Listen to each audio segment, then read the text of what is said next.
اللہ کی حمد و ثنا نبی محترم نبی معظم باعث تخلیق ارض و سما صلی اللہ علیہ وآلہ وصحبہ وبارک وسلم کی بارگاہ مقدسہ میں انتہائی محبت و عقیدت کے ساتھ درود و سلام پیش کرنے کے بعد تمام تعریف اللہ وحدہ لا شریک کے لیے ہے۔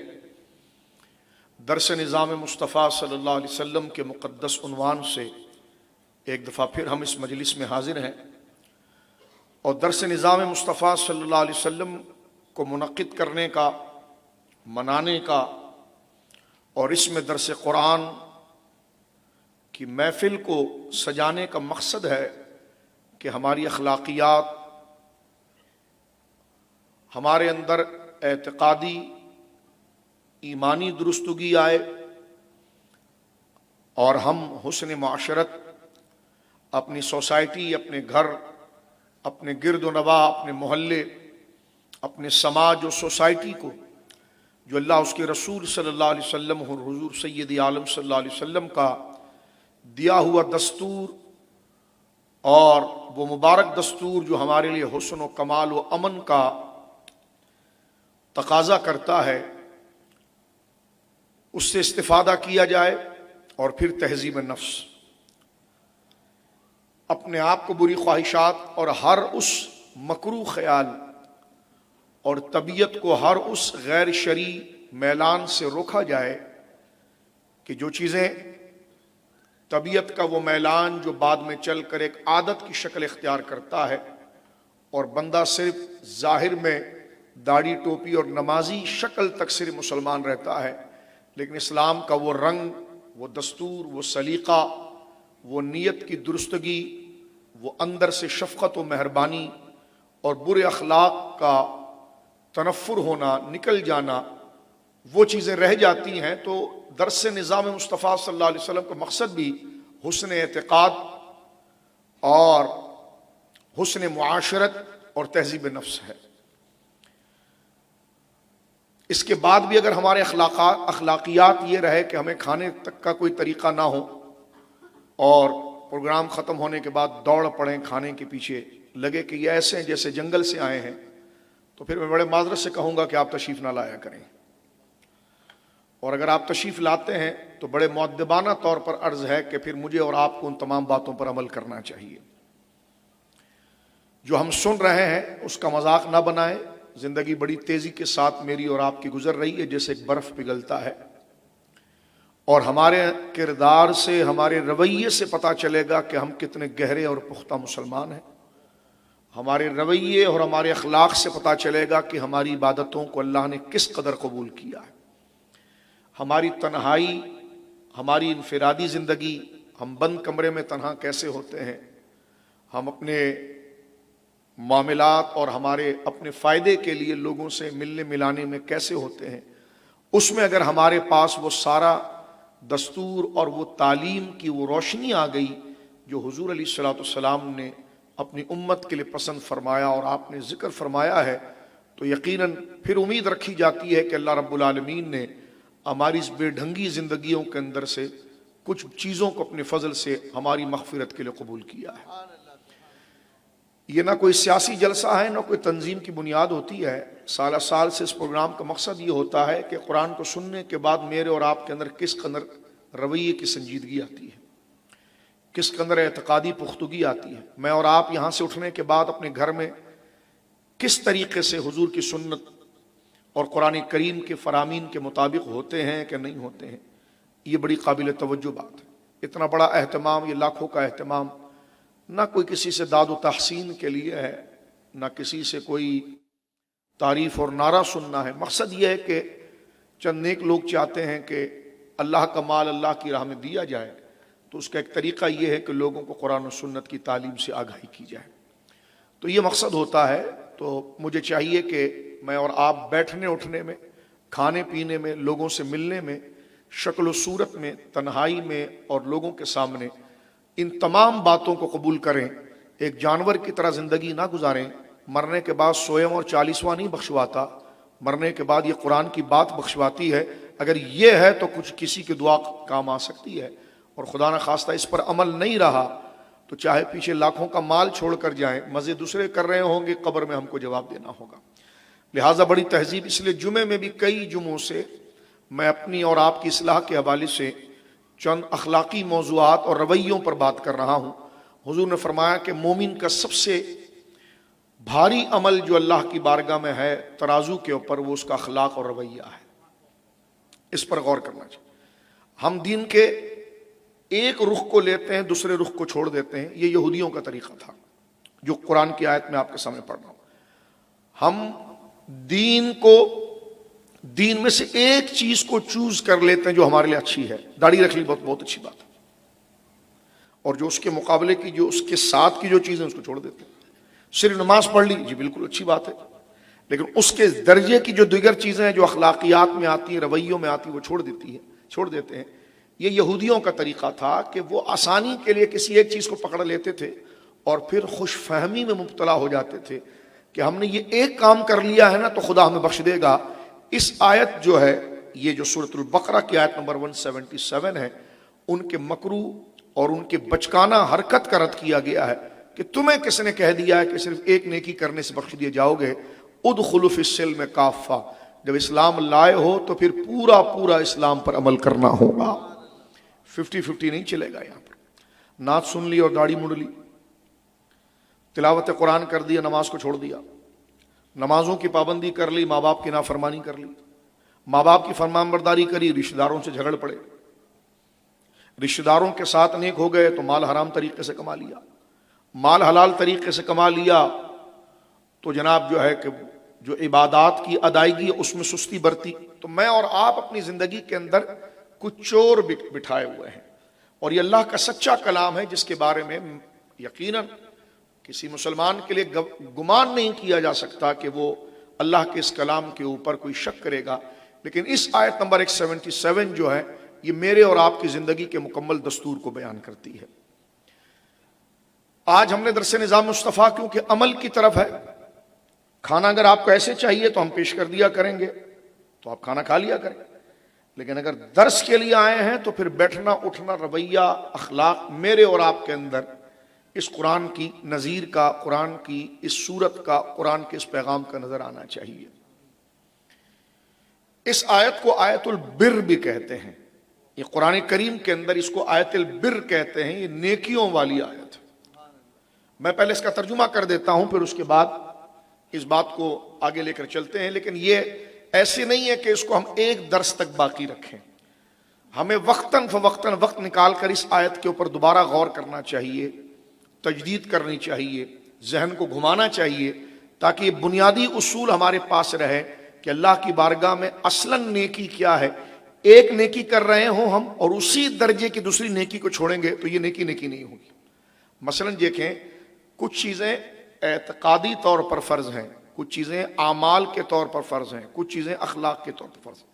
میں اور آپ اچھے نمازی بن گئے، بہت اچھی بات ہے، لیکن جھوٹ بولا ہم نے تو جیسے نماز کو چھوڑنا جہنم میں لے جانے کا کام تھا، بالکل اسی درجے میں جھوٹ بولنا جہنم میں لے جانے کا کام تھا۔ جیسے نماز پڑھنا فرض تھا، نماز ہو رہی، چلیے نماز ہو رہی، ماشاءاللہ بہت اچھی عادت ہے، لیکن جیسے نماز فرض ہے احکام میں، ویسے سچ بولنا اخلاق میں فرض ہے، اسی درجے کا ہے، صرف شعبے بٹ رہے ہیں۔ حکم میں یہی ہے، جس رب نے نماز کا حکم دیا ہے اسی رب نے سچ بولنے کا حکم دیا ہے، جس رب نے زنا سے بچنے کا حکم دیا ہے اس نے بے حیائی سے بھی بچنے کا حکم دیا ہے، بے شرمی سے بھی بچنے کا حکم دیا۔ تو لہٰذا ایک چیز کو لینا، ایک چیز کو چھوڑ دینا، یہ یہود کا طریقہ تھا۔ پہلے قرآن کریم کی اس آیت کا ہم مفہوم سمجھتے ہیں تھوڑا سے، اور پھر عمل کی نیت کے ساتھ ہم اس کو پیش کریں گے۔ جمعے کے دن ہم نے کچھ باتیں ذکر کی ہے کہ بیٹھتے کیسے ہیں، ہمیں تو بیٹھنا تک نہیں آتا، ہمیں تو بیٹھنا تک نہیں آتا کہ ماحول میں بیٹھتے کیسے ہیں۔ علماء بیٹھے ہیں، سب کرسی پہ چڑھے ہوئے ہیں، تو ہمیں تو بیٹھنا نہیں آتا، حفظ ما تقدم چیزیں نہیں آتی۔ جس طرح کہ حدیث پاک ہم نے ذکر کی تھی کہ مسجد بھری ہوئی تھی اور بیٹھنے کی جگہ نہیں تھی، اور حضرت ابوبکر صدیق رضی اللہ تعالیٰ عنہ حضور کے ساتھ بیٹھے ہوئے تھے، مولا مرتضیٰ تشریف لائے تو بیٹھنے کی جگہ نہیں تھی، حضرت ابوبکر صدیق رضی اللہ تعالیٰ عنہ نے جگہ تھوڑی کھسک کر بنائی اور حضرت مولا علی کو اشارہ کیا کہ آپ آئیں. حضرت مولا علی آ کر بیٹھے. سرکار نے دیکھا تو سرکار بڑے خوش ہوئے اور سرکار نے فرمایا ابو بکر تو خود عزت اور فضل والا ہے, اس لیے عزت اور فضل والوں کو جانتا ہے. سبحان اللہ بھی کہیں گے اور بات کو سمجھیں گے بھی. ہمارے وہاں ایک ذوق ہو گیا ہے کہ سبحان اللہ اگر ہم اس نیت سے بولیں کہ بات مجھے سمجھ میں آ گئی اور عمل کروں گا تو بہت اچھا ہے, لیکن ہمارے اندر یہ ہے کہ تقریر کے اندر ایک ٹون مارنا ہوتا ہے جس میں سب سبحان اللہ بولے, اور کیا مطلب تھا وہ نکل جاتا ہے. تو سبحان اللہ آپ نے بولا, بالکل بولنا چاہیے, اللہ کی تعریف اور توصیف ہے, لیکن وہ کسی کی تقریر کی داد میں نہیں ہونی چاہیے. اس مسئلے میں ہونی چاہیے کہ یا اللہ تیرا شکر ہے کہ تو نے مجھے میری اپنی زندگی کے اندر مجھے نیکی کا ایک دستور بتا دیا جو میری مغفرت کا ذریعہ ہے. تو شکرانے کے طور پر اصلاح جلسے میں کوئی آتا ہے عالم تو کسی عالم کے استقبال میں نعرے نہیں لگتے, نعرے شکرانے پر رکھتے ہیں. اس وقت نعرے کا مطلب ہوتا ہے کہ اللہ کی تکبیر کو بلند کرنا. ہمارے وہاں ایک رواج ہے جی فلاں بزرگ تشریف لائیں, ان کے استقبال کے لیے نعرہ لگائیں. نعرہ کسی کے استقبال کے نہیں لگتا, نعرہ اللہ کے ذکر کے لیے رکھتا ہے کہ اللہ کا ذکر بلند کیا جائے. ادھر نیت کسی بندے کی خوشنودی نہیں ہوتی ہے, وہ اللہ رب العالمین جل والا کی کہ ذکر کی ادائیگی ہوتی ہے.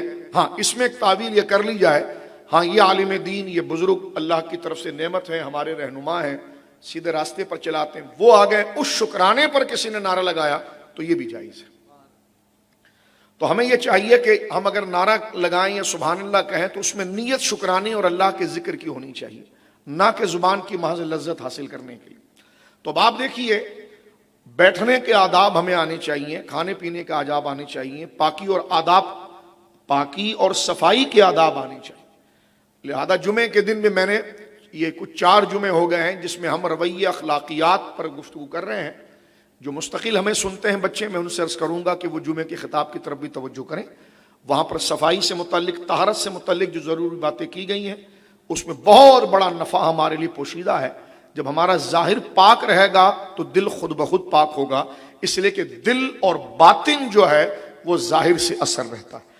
ظاہر گندا ہو, کپڑے میلے کچیلے ہوں, اور بدن کے اضافی غیر ضروری بال بڑے ہوئے ہوں, بدبو کے بھبکے آ رہے ہوں, اور پھر کوئی سمجھے کہ جناب میں دین کا ذوق پاؤں گا, تو نہیں. انسان ایک احساس اور جذبات کے ساتھ مرقع ہے, جڑا ہوا ہے, اس لیے شریعت مطہرہ نے اس پر بہت ضرورت دی ہے. سرکار نے تو یہاں تک فرمایا کہ اگر میری امت پر یہ مشکل نہ ہو جاتا تو میں ہر نماز سے پہلے دانت پر مسواک کرنا فرض قرار دیتا. آج ہمارے منہ دیکھیں, پان منہ سے ٹپک رہا ہے, دانت گندے ہیں, منہ سے بدبو آ رہی ہے, تو یہ مسلمان کی علامت نہیں. مسلمان کبھی خبیث اور گندا نہیں ہوتا. مسلمان کی علامت طیب اور پاک کی ہے. وہ غریب بھی ہو لیکن وہ صاف ستھرا ہوتا ہے. دن میں 5 وقت مجھے اور آپ کو وضو کا حکم اس لیے دیا گیا ہے کہ ہمارے چہرے جانوروں کی طرح نہ رہیں, بلکہ ہمارے چہرے دھلے ہوئے ہوں, صاف ستھرا ہوں. اور اس پر بشارت یہ ہے کہ جیسے ہمارے چہرے کا میل ختم ہوتا ہے, اللہ رب العالمین جل وعلا اس سے گناہوں کو بھی ختم فرما دیتا ہے. تو لہٰذا دین کی باتوں کی طرف توجہ بہت ضرورت ہے. حالات بہت ہی پراگندہ ہیں, کون کیا کر رہا ہے کیا نہیں کر رہا ہے چھوڑو اس چیز کو. ابھی اپنے آپ کو درستگی کی لانے کی طرف توجہ کرو. ساری چیزیں تنقید وہ علماء کا کام ہے. وہ علماء جانتے ہیں کہ تنقید برائے تعمیر کیسی ہوتی ہے. وہ علماء پر آپ چھوڑیں. آپ نیچے کامنٹس کر کے کسی کے لیے بات وغیرہ کرنا, اس سے اجتناب کر کے میں اور آپ اپنے اندر اندھیرا تلاش کریں کہ میرے اندر کتنا اندھیرا ہے, اس کو میں کیسے درست کروں گا. یہ میرے اور آپ کے لیے, میرے دوستوں بزرگوں, بہت ضروری ہے. اور یہی مقصد جو ہے وہ درس نظام مصطفیٰ کا ہے. نظام سے مراد کہ جو حضور نے کھانے پینے, سونے, پہننے, رہنے, صفائی ستھرائی کا جو ایک دستور دیا ہے وہ ہے نظام. اس کو سمجھنا, وقت نکال کر, اور اسی ترتیب کو بیان کرنے کو درس نظام مصطفیٰ کہتے ہیں.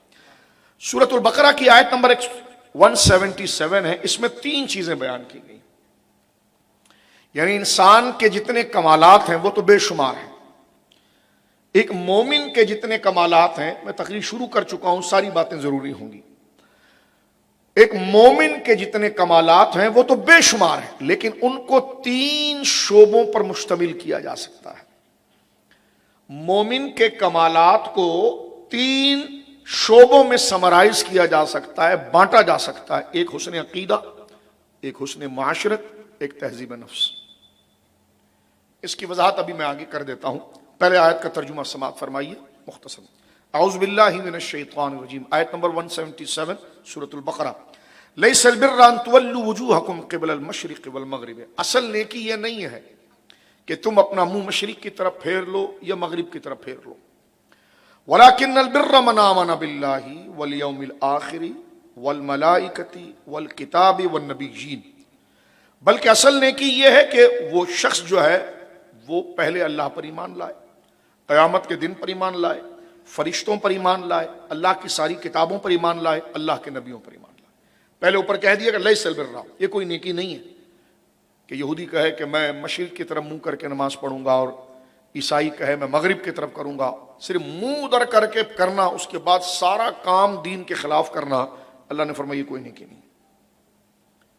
یعنی ایک چیز کو ہم لے لیتے ہیں، بس شاید میں آپ کو سمجھا پا رہا ہوں، ایک چیز کو ہم لے لیتے ہیں، بس ٹھیک ہے میں نے داڑھی رکھ لی ہے، میں نے نماز پڑھ لی ہے، میں نے رمضان کے روزے رکھ لیے، یہ سارے کام اپنی جگہ پر اچھے ہیں، لیکن یہ ایک ایک چیز ہے ہمیں علم دین حاصل کر کے چاہیے۔ رمضان میں اگر روزے رکھے ہیں تو پھر اس کے جو تقاضے ہیں، جھوٹ نہیں بولنا ہے، بدتہذیبی نہیں کرنی ہے، غصہ نہیں کرنا ہے، وہ تمام چیزوں کو پھر ساتھ میں لینا، وہ اسی درجے کی فرائض کی چیزیں ہیں، وہ اخلاقیات کے فرض ہیں، اس میں چھوڑنے میں وہی گناہ آئے گا جو رمضان کے روزے چھوڑنے کا ہے، کیونکہ اس پر بھی وعیدیں موجود ہیں، وہ احکام کے فرائض ہیں یا اخلاق کے فرائض ہیں۔ تو یہودیوں کا یہ طریقہ تھا کہ انہوں نے صرف ایک سمت کر لی تھی اپنی عبادت کے لیے، عیسائیوں نے ایک طرف کر لی تھی، اس کے بعد کیا کھانا ہے، کس طرح کمانا ہے، کس طرح بیچنا ہے، کس طرح رہنا ہے، کس طرح پہننا ہے، سب اپنی مرضی پر چھوڑ دیا تھا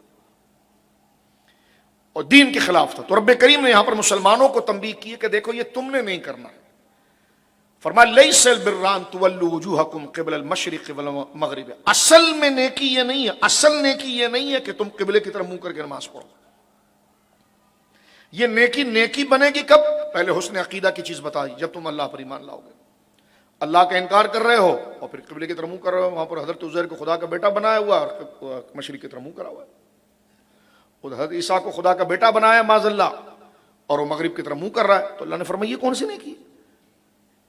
جب عقیدہ ہی نہیں رہا تمہارا تو جناب نیکی کون سی ہے؟ تو فرمایا اصل نیکی یہ ہے جو اس میں پہلی چیز ہے حسن عقیدہ، کہ تم اللہ پر ایمان لاؤ جسے ایمان لانے کا حق ہے، جو توحید کے ضمن میں بیان کیا جاتا ہے۔ فرمایا آخرت پر ایمان لاؤ، ملائکہ پر ایمان لاؤ، کتابوں پر ایمان لاؤ، نبیین پر ایمان لاؤ۔ آگے تھوڑا سا اس کو کھولیں گے۔ یہاں پر پہلے حسن عقیدہ بتا دیا کہ عقیدہ ایمان کو کہتے ہیں، عقیدہ ایسے پختہ ارادے کو کہتے ہیں کہ جس کے خلاف اگر وسوسہ بھی آ جائے تو بندہ گھن کھا کر اس کو جھڑک دے، لیکن وہ جو ارادہ ہے وہ ہے ہٹے نہ۔ تو ایسے مضبوط ارادے کو، ایسے مضبوط عہد کو کہ جس کے خلاف انسان کے ذہن میں کچرے کی طرح، پاکی کی طرح ہر چیز آتی رہتی، جیسے سمندر کنارے پر کچرا بھی پھینک دیتا ہے اور کوئی اچھی چیز بھی پھینک دیتا ہے، یہ چیزیں دماغ کے ساتھ، دماغ میں وسوسے آتے رہتے ہیں۔ تو عقیدہ فرمایا کہ ایمان لاؤ، اللہ پر عقیدہ رکھو، ایمان لاؤ، آخرت پر ایمان لاؤ، فرشتوں پر ایمان لاؤ، کتابوں پر ایمان لاؤ، نبیوں پر ایمان لاؤ۔ تو پہلی چیز ہے حسن عقیدہ۔ حسن عقیدہ میں نے آپ کو بتایا، عقیدہ ایمان کو کہتے ہیں، ایمان تصدیق کو کہتے ہیں، تصدیق یقین کو کہتے ہیں۔ اور یقین کس خوبی کو کہتے ہیں؟ یقین اس خوبی کو کہتے ہیں کہ کچھ چیزوں کو ہم بالکل دل میں وہ اونچا درجہ دے دیتے ہیں کہ کوئی ہمیں کاٹ بھی ڈالے تو ہم اس کے خلاف نہ سوچتے نہ بولتے ہیں، یہ ہے وہ یقین۔ جیسے ماں کہہ دے کہ یہ تیرا باپ ہے، ہمیں تو نہیں پتا کسی کو کہ بھائی یہ ماں کے ذریعے ہی پتا چلتا ہے، ماں کہتی ہے یہ تیرا باپ ہے، ٹھیک ہے، تو ماں کی کہنے پر وہ اتنا اعتماد کرتا ہے کہ اگر کوئی اس کے دماغ کو خراب کرنے کی کوشش کرے تو لڑ جائے، بھڑ جائے۔ کہا کیوں؟ کہ میری ماں پارسا ہے، اس کی زبان سے نکلے ہوئے کلمات، اس کی گواہی پر میں اپنے باپ کو تسلیم کر رہا ہوں۔ تو کہاں ماں کی سچائی اور پارسائی اور کہاں اللہ رب العالمین اور اس کے رسول کا ارشاد۔ تو ہم جو چیزیں سوچتے ہیں یا سنتے ہیں وہ ہمارے ذہن میں آتی ہے، کبھی ہم اس کو قبول کرتے ہیں یا ریجیکٹ کرتے ہیں۔ قبول کرتے ہیں تو پھر اس کو دیکھیں، قبول کرنے میں ایسا ہوتا ہے کہ کبھی ہم اس میں تھوڑے کمزور بھی رہتے ہیں، اس کے خلاف جو چیز ہم نے قبول کی، ہمارے کان تک کوئی بات پہنچی تو بات جو پہنچ گئی اس کے خلاف بھی باتیں آتی ہیں تو ہم 50-50 کرتے ہیں، تو اس کو عقیدہ نہیں کہتے۔ جب ہاں اور نہ کی سطح برابر ہو جائے، ٹھیک اور غلط، ایک بات ہم نے سن لی کیسا ہوا تھا، دوسری جگہ سے بات آئی کہ ایسا نہیں ہوا تھا، تو ہم نے کہا ایسا بھی ہو سکتا ہے، ایسا بھی ہو سکتا ہے، تو اس کو عقیدہ نہیں کہتے ہیں۔ یہ مذبذبین ہونا یعنی دونوں سطح کا برابر ہونا، یہ عقیدہ نہیں ہے۔ عقیدہ یہ ہے کہ ہاں آپ نے کسی چیز کو ہاں یقین کر لیا یا نہ یقین کر لیا، اس کے مقابلے میں اگر ہاں یقین کر لیا تو نہ کا خیال، نہ کی باتیں جتنی بھی آئے وہ گر جائے اور دوسرا خیال مقابلے میں نہ رہے، ایک ہی ارادہ رہے، مضبوط رہے، اور اس کو یقین کہتے ہیں، اس کو عقیدہ کہتے ہیں، اس کو ایمان کہتے ہیں، جیسے خدا کا ایک ہونا اور اس کا کوئی شریک نہیں۔ اب اگر کوئی بیٹھ کر بکواس کرتا رہے کہ خدا نہیں ہے، ایتھسٹ بن کر معاذ اللہ، اللہ کا کوئی وجود نہیں ہے، تو اس کی بکواس کو کسی پاگل کی گپ سمجھ کر بندہ لاہ الشریف پڑھ کے تھوک دے کہ یہ کیسے ہو سکتا ہے، تو یہ ایسا ارادہ کہ ظاہر سی بات ہے خیر و شر تو لگا ہوا ہے۔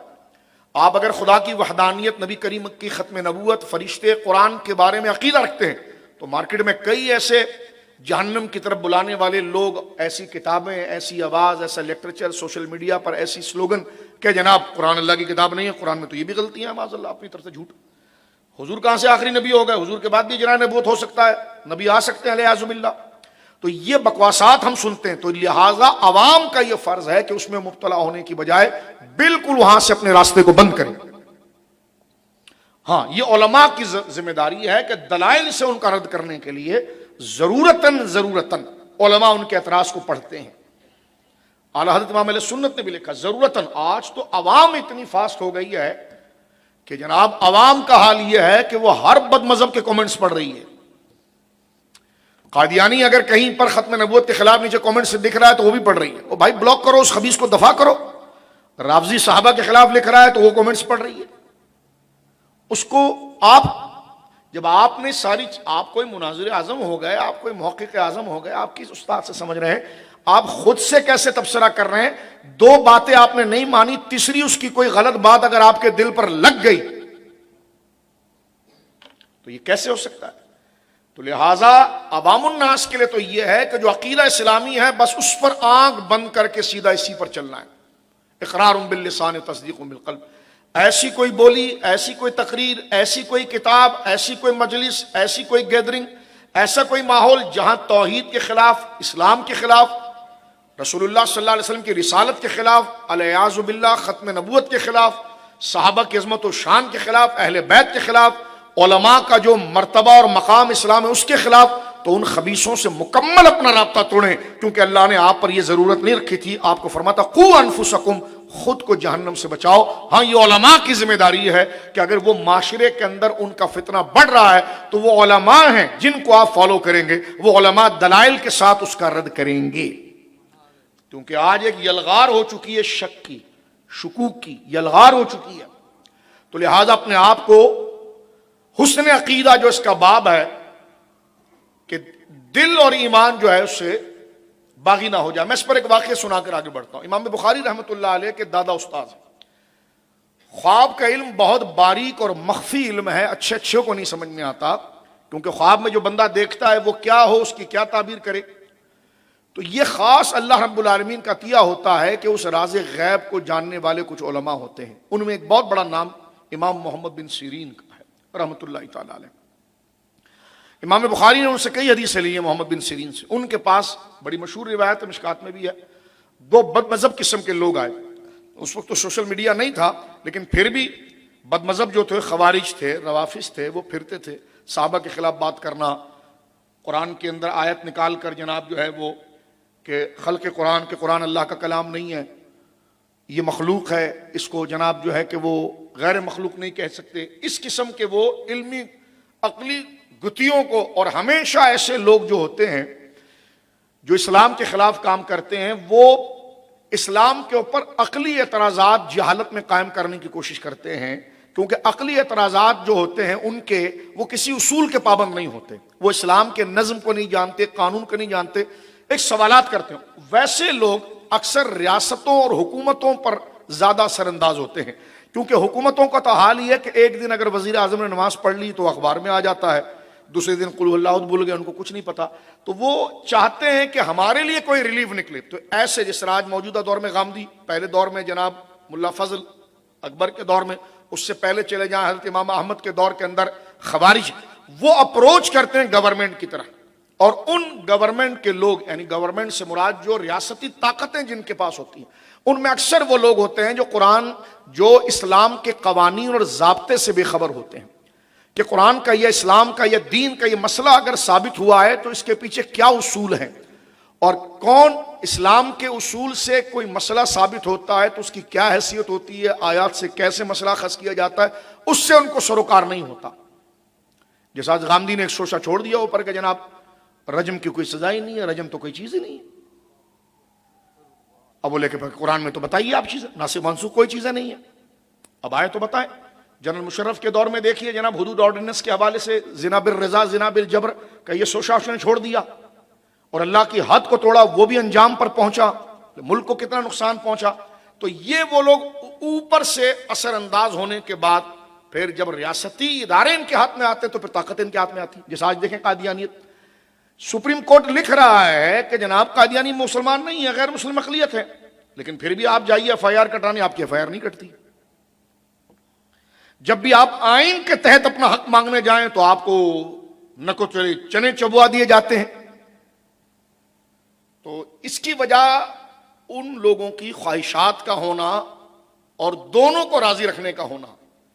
تو لہٰذا حسن عقیدے کے اندر آپ دیکھیے حضرت محمد بن سیرین کے پاس، میں بات کر رہا تھا، محمد بن سیرین کے پاس دو بدمذہب خارجی پہنچے اور دربار میں آئے، جی السلام علیکم، ہم آپ کے سامنے کچھ قرآن کی آیت پڑھنا چاہتے ہیں۔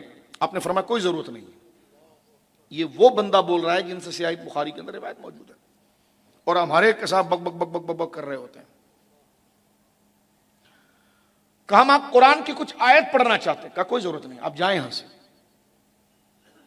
ہم اہل سنت ہیں، ہم وہ نہیں ہے کہ ہر 10 محرم میں نیا عقیدہ ہمارا بنتا ہے، ہم اہل سنت ہیں، ہمارے عقیدے ساری کتابوں میں لکھ دیے کہ آپ نہیں مانتے دفعہ ہو جائیں، ہم کو کیا کرنا ہے، جائیے آپ۔ اس نے کہا جناب ہم جو ہے وہ آپ کے سامنے ایک حدیث پڑھنا چاہتے ہیں۔ فرمایا کوئی ضرورت نہیں، نکل جائیں یہاں سے، نکال دیا ان کو سے۔ تو قریب کے جو آپ کے تلامذہ اور شاگرد تھے انہوں نے کہا حضرت قرآن ہی تو پڑھ رہا تھا اور حدیث ہی تو پڑھ رہا تھا، پڑھنے دے دیتے کیا حرج تھا؟ تو فرمایا کہ اگر یہ پڑھتا اور کوئی بات اس کی میرے دل پر لگ جاتی، میں تو انسان ہوں حالانکہ اتنے متقی پرہیزگار متبحر عالم، فرمایا میرے دل پر اس کی بات لگ جاتی اور گمراہی کی طرف لے جاتی تو پھر کیا ہوتا؟ فرمایا سنو ان ھذا العلم دین، فرمایا قرآن و سنت جو ہے نا یہ دین ہے، فانظروا امن تاخذون دینکم، یہ پڑھنے والے کی آواز و سر کو نہ دیکھا کرو، پہلے اس کے عقیدے کو دیکھا کرو کہ یہ دین تم کس سے حاصل کر رہے ہو۔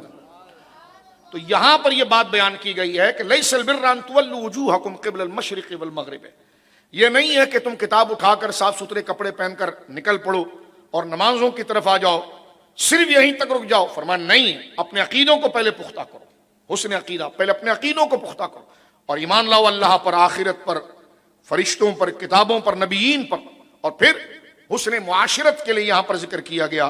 فرمایا وآت المال، صرف یہ نہیں کہ قبلے کی طرف منہ کر کے تم جناب جو ہے وہ نمازیں ہی پڑھتے رہو اور باقی سارے احکام چھوڑ دو۔ اس لیے ہم دیکھتے ہیں کہ جناب ایک بندہ اچھا نمازی تو ہوتا ہے لیکن باہر اگر آپ اس کو حال دیکھیے اس کا، تو جناب سڑک پر اس کا ذرا رویہ دیکھیے، آپ مسجد سے نکلنے کے بعد اس کا ذرا رویہ دیکھیے، کیا نماز نے اثر دیا؟ ایک وہ ہے جو عبادت کے اس ظاہری احکام پر اتنا دل لگا بیٹھا ہے اور اس کو اپنی ایک حیثیت جو اس کا درجہ اتنا لگانا بھی ہے، لیکن اس کے بعد اس نے رویے اور اخلاق کو چھوڑ دیا، بہنوں کی وراثتیں کھا رہا ہے،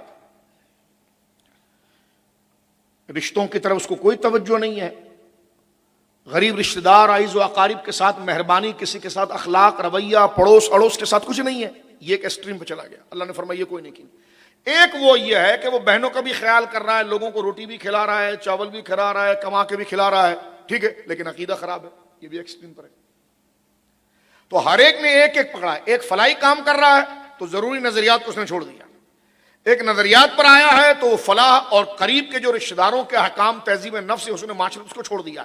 اس آیت کے اندر اللہ رب العالمین نے سب کو اکٹھا جمع کیا ہے اور فرما دیا ہے کہ مومن کی اصل نیکی کسی ایک نہیں، اگر عقیدہ آپ کا درست ہے تو آپ کو حسن معاشرت اور اخلاق کی طرف آنا ہے، اور حسن معاشرت اخلاق کی درستگی کے ساتھ آپ کو اپنی تہذیب نفس بھی کرنا ہے، اور یہ تین کا مجموعہ جب ہو گیا تو رسول کریم کی حدیث ہے اس آیت کریمہ کے بارے میں کہ جس نے آیت نمبر 177 پر عمل کر لیا وہی کامل مومن ہوگا۔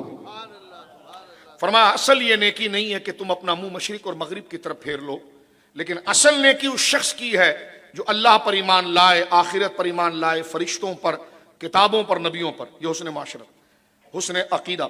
اور مال اپنی محبت کے باوجود اللہ کے حکم سے رشتہ داروں، یتیموں، مسکینوں، مسافروں، سوالیوں اور غلام آزاد کرنے والوں پر خرچ کرے۔ اور پھر فرمایا وَأَقَامَ الصَّلَاةَ، اور وہ نماز کو مکمل اس کے شرائط، آداب، فرائض، مستحبات کے ساتھ قائم کرے۔ وَآتَ الزَّكَاةَ، اور اللہ کی راہ میں وہ زکوٰۃ دے۔ وَالْمُوفُونَ بِعَهْدِهِمْ إِذَا عَاهَدُوا، اور اپنے رب سے جس نے وعدہ کیا ہے اس وعدے کو وہ پورا کرے۔ وَالصَّابِرِينَ فِي الْبَأْسَاءِ، کبھی ایسا ہوتا ہے کہ جناب تکلیف اور پریشانیاں اس کے اوپر بہت آ گئی، فرمایا اس تکلیف میں بھی اور اس سختی میں بھی، اور کبھی دین کے لیے کھڑا ہونا پڑے تو راستہ دکھا کر بھاگے نہیں، اور بنی اسرائیل کی طرح نہ کہے کہ موسیٰ تو اور تیرا رب لڑے اور ہم بھاگ رہے ہیں۔ تو فرمایا تکلیف ہو، پریشانی ہو اور مشقت، یہاں تک کہ امن کے دشمن اور دین کے دشمن اور خدا کے نظام کے دشمن کے مقابلے میں کمر کس کے کھڑا ہونا ہو، تو فرمایا کہ وہ ہین البعث، اس وقت بھی وہ جم کر کھڑا رہے، اور نفس اس کو آسانی کی طرف کھینچ رہا ہو لیکن وہ وہاں سے رک کر اللہ کی نافرمانی سے بچتے ہوئے اللہ کی فرمان برداری پر کھڑا رہے۔ اللہ نے فرمایا اولئک الذین صدقوا، یہی وہ لوگ ہیں جنہوں نے اپنا کلمہ سچ کر کے دکھا دیا، یہی وہ لوگ ہیں، فرمایا کہ جو سچے لوگ ہیں، وَأُولَئِكَ هُمُ الْمُتَّقُونَ، اور یہی لوگ ہیں جن کو متقی کہا جائے گا۔ یہ میں نے ایک آسان سا کچھ اس آیت کا، ایک آیت کا کچھ خلاصہ 3 حصوں میں بیان کیا۔ اب میں آگے بڑھنا چاہتا ہوں تاکہ ایک ایک مضمون میرے اور آپ کے دماغ میں اتر جائے کہ یہ آیت کتنی ضروری ہے۔ اور میں یہ کہتا ہوں کہ اپنے موبائل فون میں کنز الایمان شریف، دیگر تفاسیر اہل سنہ کی اس کو ڈاؤن لوڈ کر کے رکھیں، اس آیت کو بار بار وقت ملے تو دہرائیں کہ اس میں میرے اور آپ کے لیے جو میری اور آپ کی پوری زندگی کے بارے میں جو خدا پوچھے گا نا وہ اس آیت میں جمع ہو گیا ہے، وہ اس آیت میں جمع۔ میں نے جیسے عرض کیا، تھوڑا سی بات کو آگے لے کر چلتے ہیں کہ کمالات انسانی کمالات بے شمار ہیں، لیکن اس کو 3 حصوں میں بند کیا گیا۔ ایک ہے حسن عقیدہ، جس کو آمنا باللہ، من آمن باللہ سے لے کر نبیین تک بیان کیا، عقیدے کی بات، حسن عقیدہ۔ پھر قیامت اور پیغمبروں کا ذکر کیا، پھر حسن معاشرت، ہماری سوسائٹی، اور حسن معاشرت کے اندر جو ہے وہ حقوق العباد ہے، ہمارا حق، یعنی ان کا حق ہم پر آتا ہے۔ جیسے اپنے عزیز رشتہ داروں اگر ہم نے کمایا ہے تو حضور کے آگے حدیث آئے گی کہ زکوٰۃ صرف نہیں، اس کے علاوہ بھی واجبات ہیں۔ ملک میں کوئی آفت آ جائے، خدا نہ کرے، رشتہ داروں پر کوئی آفت آ جائے، اس وقت اگر کسی کے پاس مال ہو اور وہ اپنے کسی قریبی خونی رشتے کے ساتھ مددگار نہ بنے، وہ گناہگار ہے۔ اس وقت جب آفت آ جائے یا کسی عزیز رشتہ دار کی ایسی اس پر ضرورت بن آئے کہ اس کی عزت یا اس کی جان یا عقیدہ جائے، اور اس بندے کے پاس اتنا مال ہے کہ وہ کچھ حیثیت دے سکتا ہے، تو اس کو دینا مستحب نہیں، فقہاء نے لکھا واجب ہے، اور ترک واجب پر جہنم کا عذاب ہے۔ تو دوسری چیز جو ہے نا حسن معاشرت، یعنی ہم حسن معاشرت سے مراد انسان تنہا نہیں زندہ رہتا، وہ مدینہ الطبع جڑ کر رہتا ہے، اس کے اپنے بچے ہوتے ہیں، اس کے ماں باپ ہوتے ہیں، اس کے بہن بھائی ہوتے ہیں۔ اکیلا رہے گا تو مر جائے گا، اکیلا رہے گا تو دیوانہ اور پاگل ہو جائے گا، اکیلا رہے گا تو نفسیاتی ہو جائے گا۔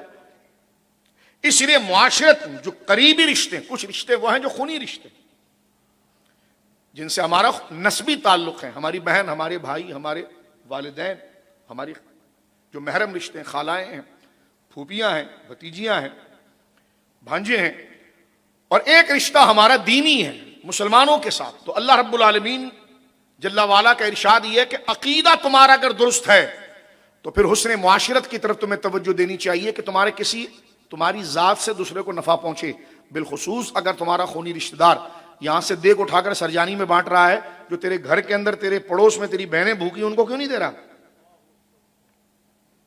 توجہ ہے؟ جو تیرے خونی رشتہ دار ہیں ان کو دینے کا حضور نے فرمایا دوہرا فائدہ ہے۔ صدقہ اگر غیر رشتہ دار کو کرو تو ایک فائدہ کہ اس کو صرف صدقہ کیا ہے، اور رشتہ دار کو کرو تو دو فائدہ، ایک تو صلہ رحمی ہے کہ اس کا حق ادا کرنا تھا، اپنی غریب بہنوں کو، بھائیوں کو، قریبی رشتہ داروں کو دیا تو دگنا اجر ہے، ایک تو وہ صدقہ کر رہا ہے، ایک وہ اجر ہے، اور ایک خونی رشتے کے ساتھ رشتہ جوڑنا، اس کو ملانا، یہ رب کریم کا حکم ہے، اس کے حبیب کا فرمان ہے، اور یہ بندے کا اللہ کے نزدیک محبوب ہونے کا ذریعہ ہے، تو اس کو دو اجر مل رہے ہیں۔ فرمایا دیکھو مال خرچ کرو اپنے خونی رشتہ داروں کے اوپر، یتیموں کے اوپر، مسکینوں کے اوپر، ایسا مسافر جو لٹ گیا پٹ گیا اور وہ اپنے مکان تک گھر تک نہیں پہنچ پاتا ہے تو اس کے ساتھ وہ سائلین، یہاں پر دیکھیے فرمایا، اور یہاں پر جو یہ فرمایا نا کہ وابن السبیل، مسکینوں کی مدد کرو، ایسا شخص جو کلاش ہے، اس کے پاس کھانے کے لیے کچھ نہیں ہے، تم کچھ دے سکتے ہو، اس کو کھلا سکتے ہو کہ اس کا پیٹ بھر جائے تو اس کا دین محفوظ رہے، یہ حکم تم پر ہے۔ وابن السبیل، اور مسافروں کے اوپر، مسافروں میں طلباء بھی آتے ہیں، جو مدرسوں کے اندر جو طلباء پڑھتے ہیں اور جو دور دراز سے سفر کر کے علم دین حاصل کرتے ہیں، ان کو مسافروں کے اندر شامل کیا گیا ہے کہ ان کی مدد، اور ان کی مدد تو اس قدر لازم ہے کہ بخاری شریف کی حدیث ہے کہ رسول کریم صلی اللہ علیہ وسلم ایک دفعہ یوں ہوا کہ جہاد ہوا اور کئی باندیاں اور کئی غلام جو قیمتی تھے وہ گرفتار ہو کر آئے۔ ظاہر سی بات ہے جس طرح آج برتن بکتے ہیں اس طرح وہاں مرد اور عورت بکتے تھے جو غلام بن کر آتے تھے۔ سیدہ زہرا پاک نے مولا علی کو بھیجا کہ آپ جا کر حضور سے کہیں کہ مجھے کوئی باندی دے دیں۔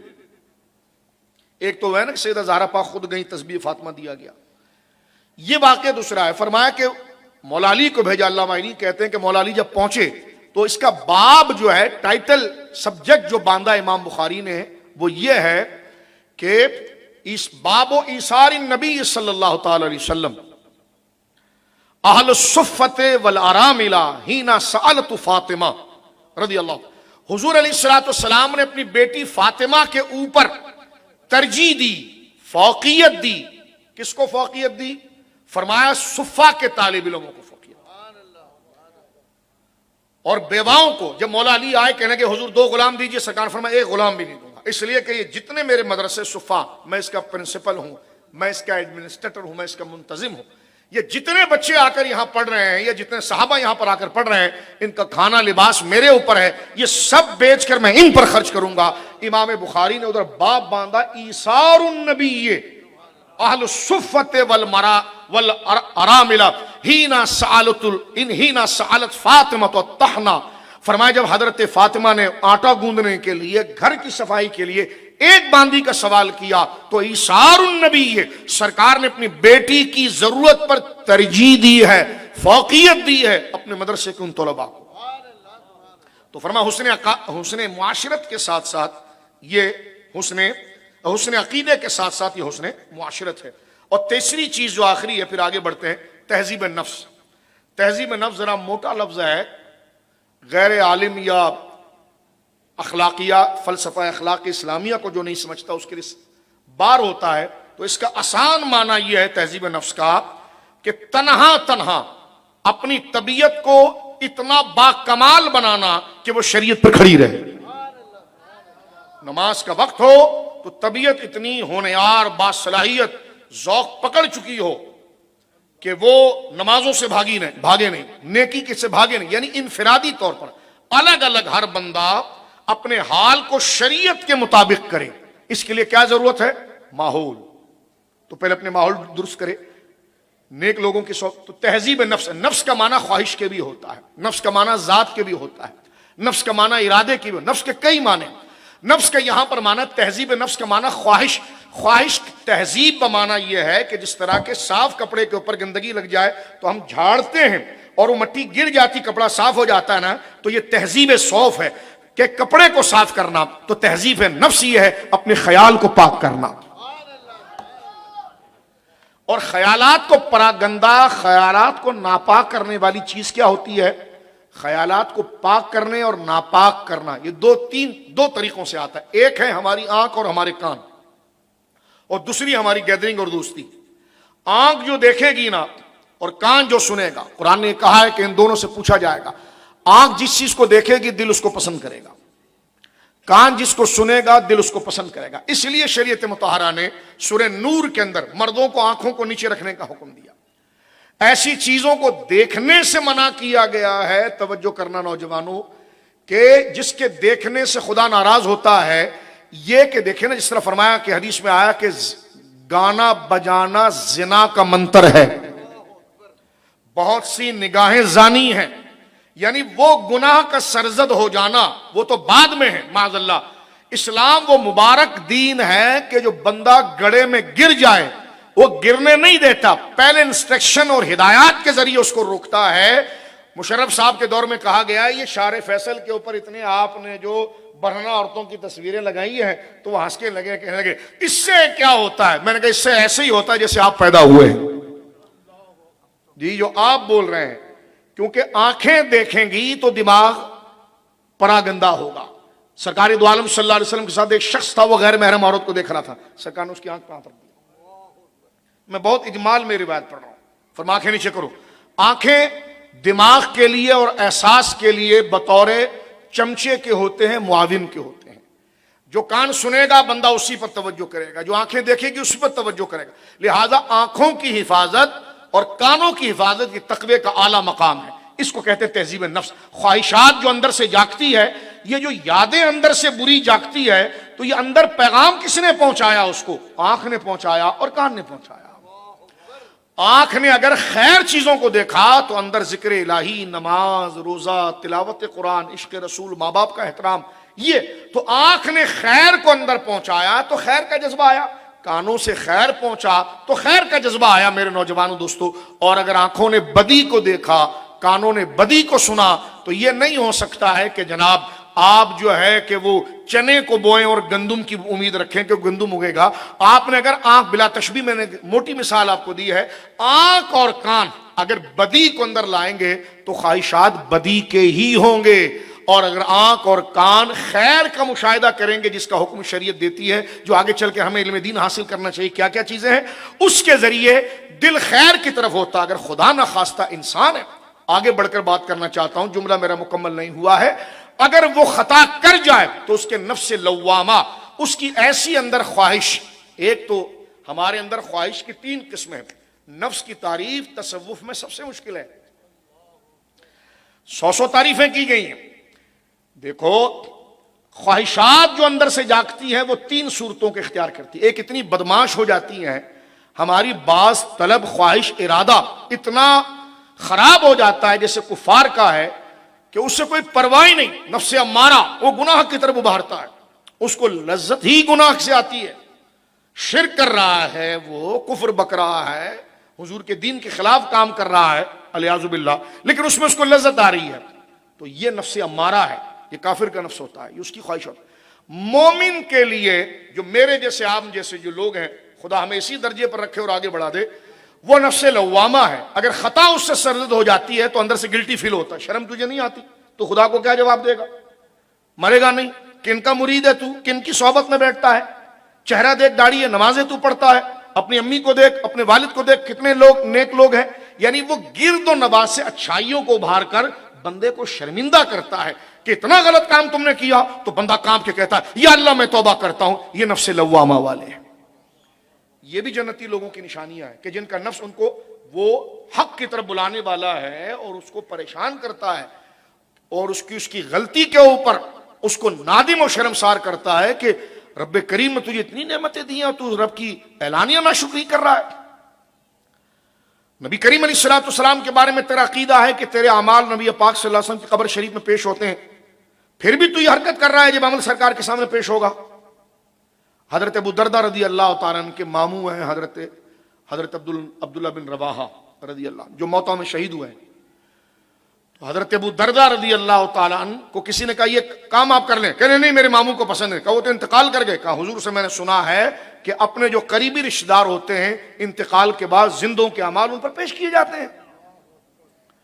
ماں باپ اگر دنیا سے چلے گئے تو بیٹا بیٹی کے اعمال حدیث پاک مشہور درجے تک موجود ہے. کئی احادیث، مسلم احمد دیکھیں، مسلم اعلیٰ دیکھیں، کئی احادیث آپ کو اس موضوع پر ملتی ہے کہ ماں باپ کے سامنے بچوں کے اعمال پیش کیے جاتے ہیں.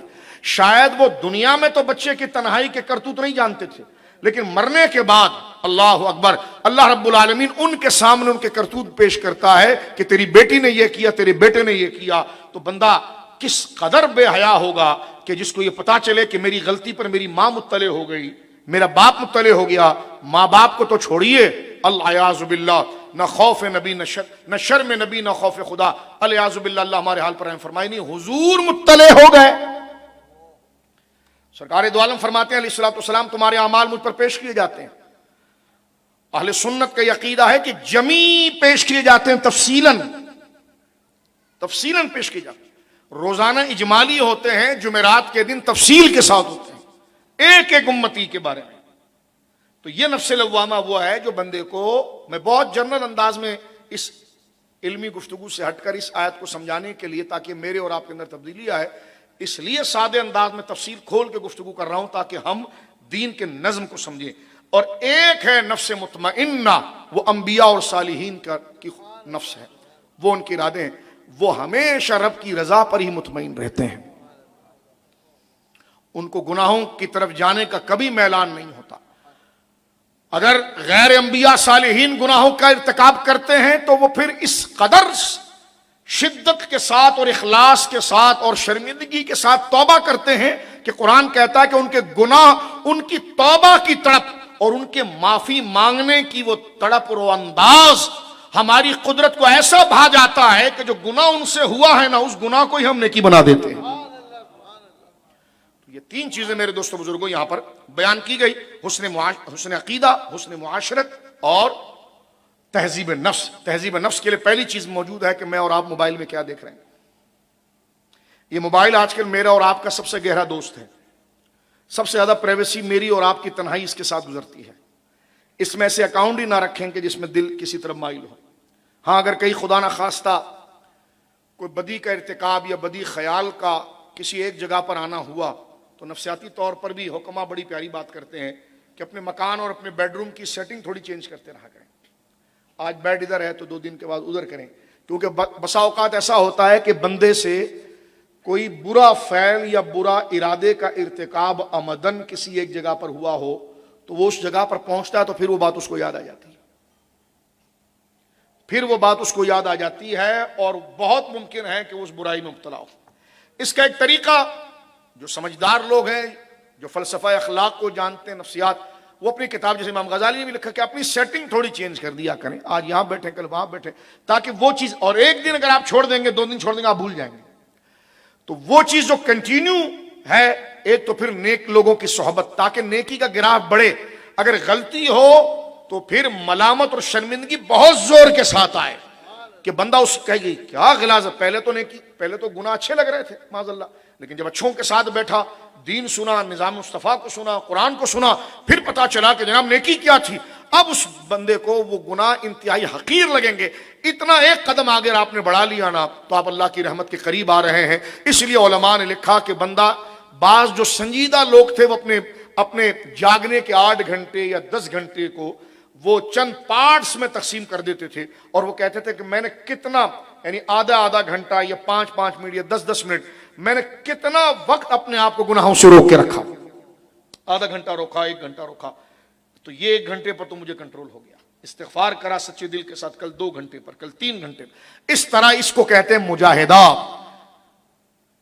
ارادہ جہاں سے سرکار غوث اعظم رضی اللہ تعالیٰ تہذیب نفس کے حوالے سے ایک بات کرتے ہیں کہ اصلاح نفس کے 4 طریقے ہیں، یعنی بری خواہشات کی اصلاح کے 4 طریقے ہیں. پہلا چیز ہے مراقبہ،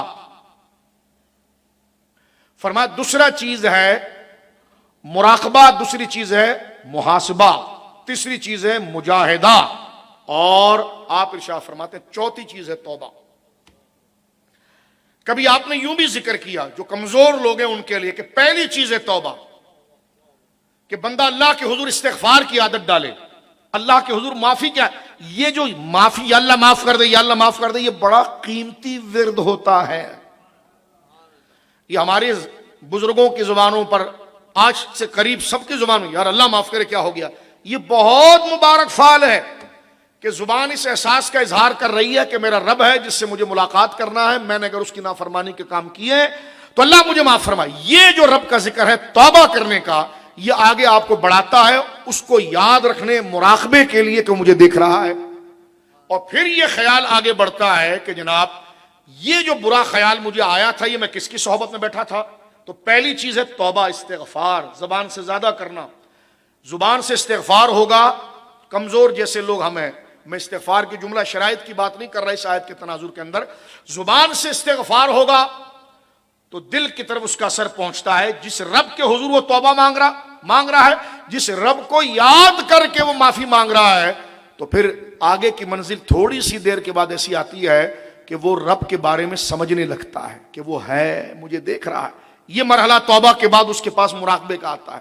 پھر وہ جو برا خیال اس کے ساتھ مبتلا ہوا تھا اور وہ خرابی کی طرف چلا گیا تھا، تو وہ محاسبہ کرتا ہے، ٹٹولتا ہے، اکاؤنٹیبلٹی. یہ میں کس کے پاس بیٹھا تھا؟ آج میں نے موبائل فون پر کیا دیکھا تھا، کیا میں نے معاملات کیے تھے، یہ خیال کیوں آیا؟ اس چیز کو پکڑتا ہے. اور جب نماز کا حکم ہو جائے، خیر کا حکم ہو جائے، سچ بولنے کا حکم ہو جائے، ماں باپ کی فرمانبرداری ہے، نماز ہے، رمضان شریف کے روزے ہیں، درس سیکھنے کے لیے علماء کی خدمت میں جانا ہے، تو بندہ کہتا ہے یار تھوڑا سو جاؤں. اس وقت مجاہدہ مکمل طاقت اور جد و جہد کے ساتھ اپنے نفس کی نہ مانے، آگے بڑھے. اس پر تھوڑا کنٹرول کرنے کے بعد اعلیٰ حضرت فرماتے ہیں انسان کی خواہشات ایک بچے کی طرح ہے. بچہ اگر اپنے باپ سے بازار میں آج 1 روپے کی چیز مانگ رہا ہے نا، اور باپ دے دے تو کل وہ 100 روپے کی مانگے گا. اگر باپ نے آج ہی اس کو ڈانٹ دیا کہ تیرے مطلب کی نہیں ہے، تو کل مانگے گا بھی تو ذرا کم آواز سے مانگے گا، اور تیسرے دن مانگے گا ہی نہیں. تو یہ میرے اور آپ کی خواہش کو امام اہل سنت نے ایک جگہ ذکر فرمایا کہ یہ وہ لوگ ہیں جنہوں نے سالہ سال انسان کے اوپر، یعنی انسان کے خیالات کے اوپر معائنہ کیا، مراقبہ کیا، اور ان چور کو پکڑا، اس کا حل پکڑا. تو آپ نے فرمایا سنو، انسان کی خواہشات ایسی ہے کہ آج 1 مانو گے، کل وہ 2 دفعہ مانگے.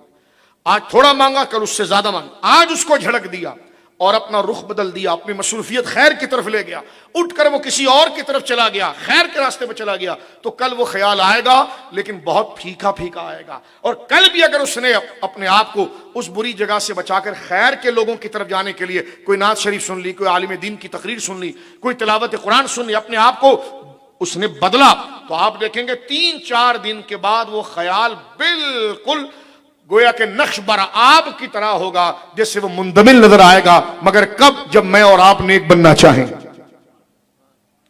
تو فرمایا 3 چیزیں تھیں: حسن معاشرت، حسن عقیدہ، حسن معاشرت، اور تہذیب نفس. تہذیب نفس پر میں نے یہ بات کی.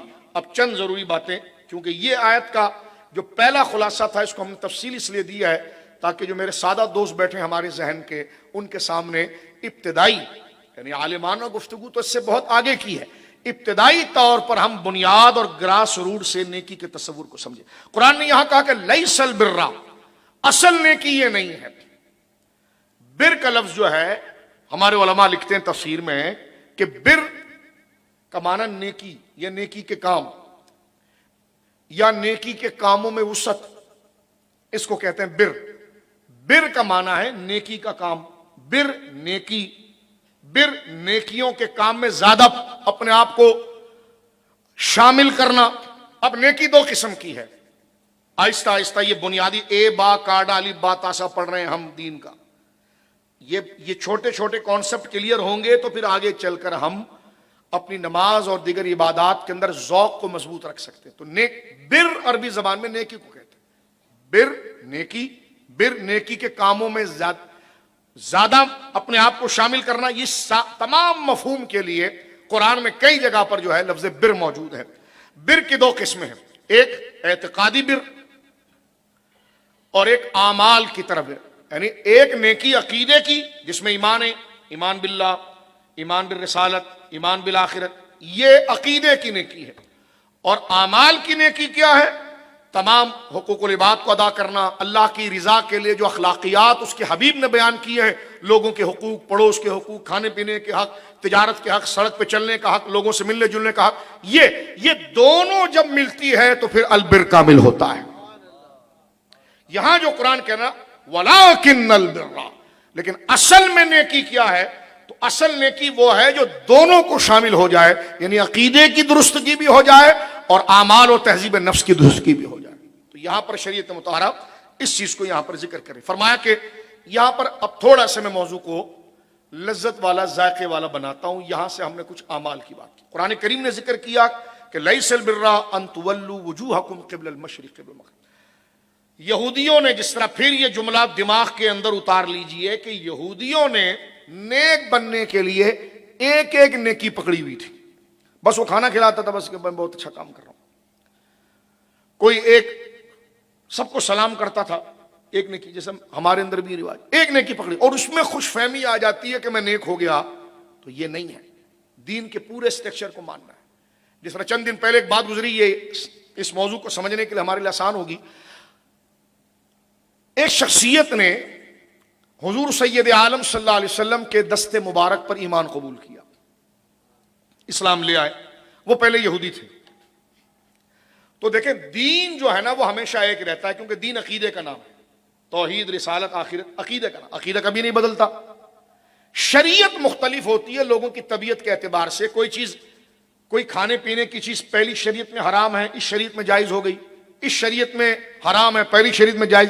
تو یہ اللہ رب العالمین لوگوں کی طبیعت، مزاج، ماحول کے اعتبار سے لوگوں کے فروع میں شرعی معاملات، یعنی شریعت کے جو احکام ہیں اس میں رد و بدل ہوتا ہے. عقیدے میں رد و بدل نہیں ہوتا.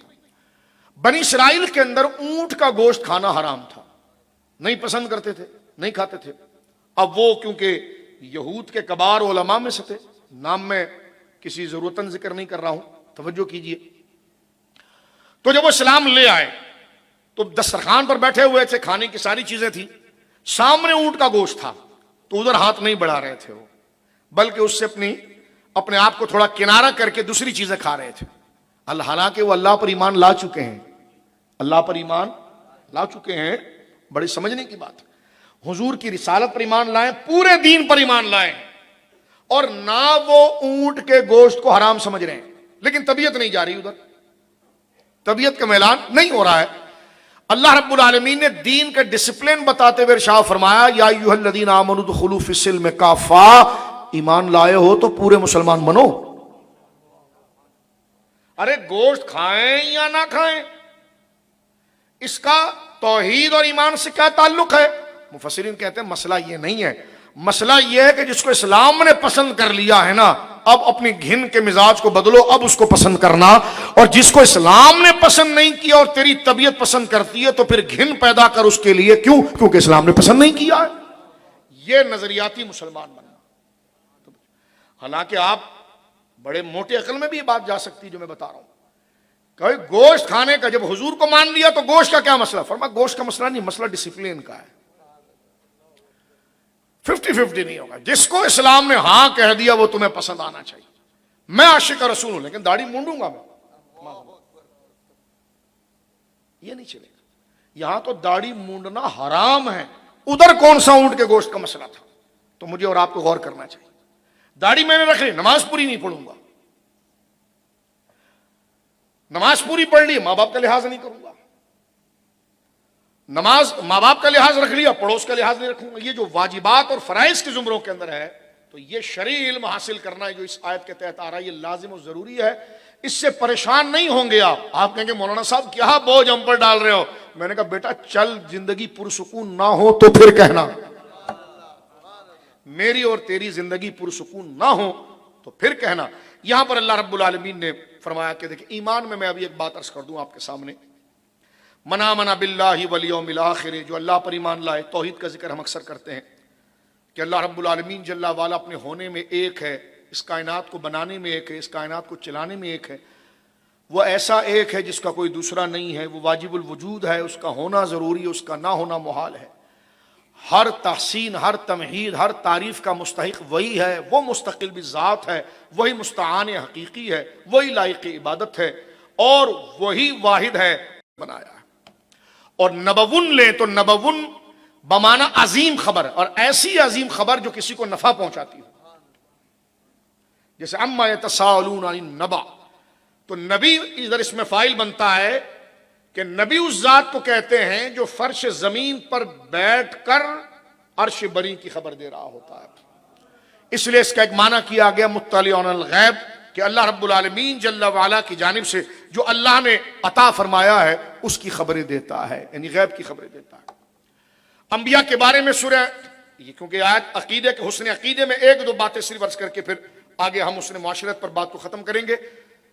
انبیاء کے بارے میں یہ ہے کہ عورتیں کبھی نبی نہیں بنائیں گی، عورتیں نبی نہیں بنائیں گی۔ قرآن کریم میں سورہ انبیاء میں آیت موجود ہے وَمَا أَرْسَلْنَا قَبْلَكَ إِلَّا رِجَالًا نُوحِي إِلَيْهِمْ، حبیب ہم نے آپ سے پہلے جتنے رسول اور نبی بھیجے وہ سب مرد تھے، الا رجالا، کیا تھے بولیے؟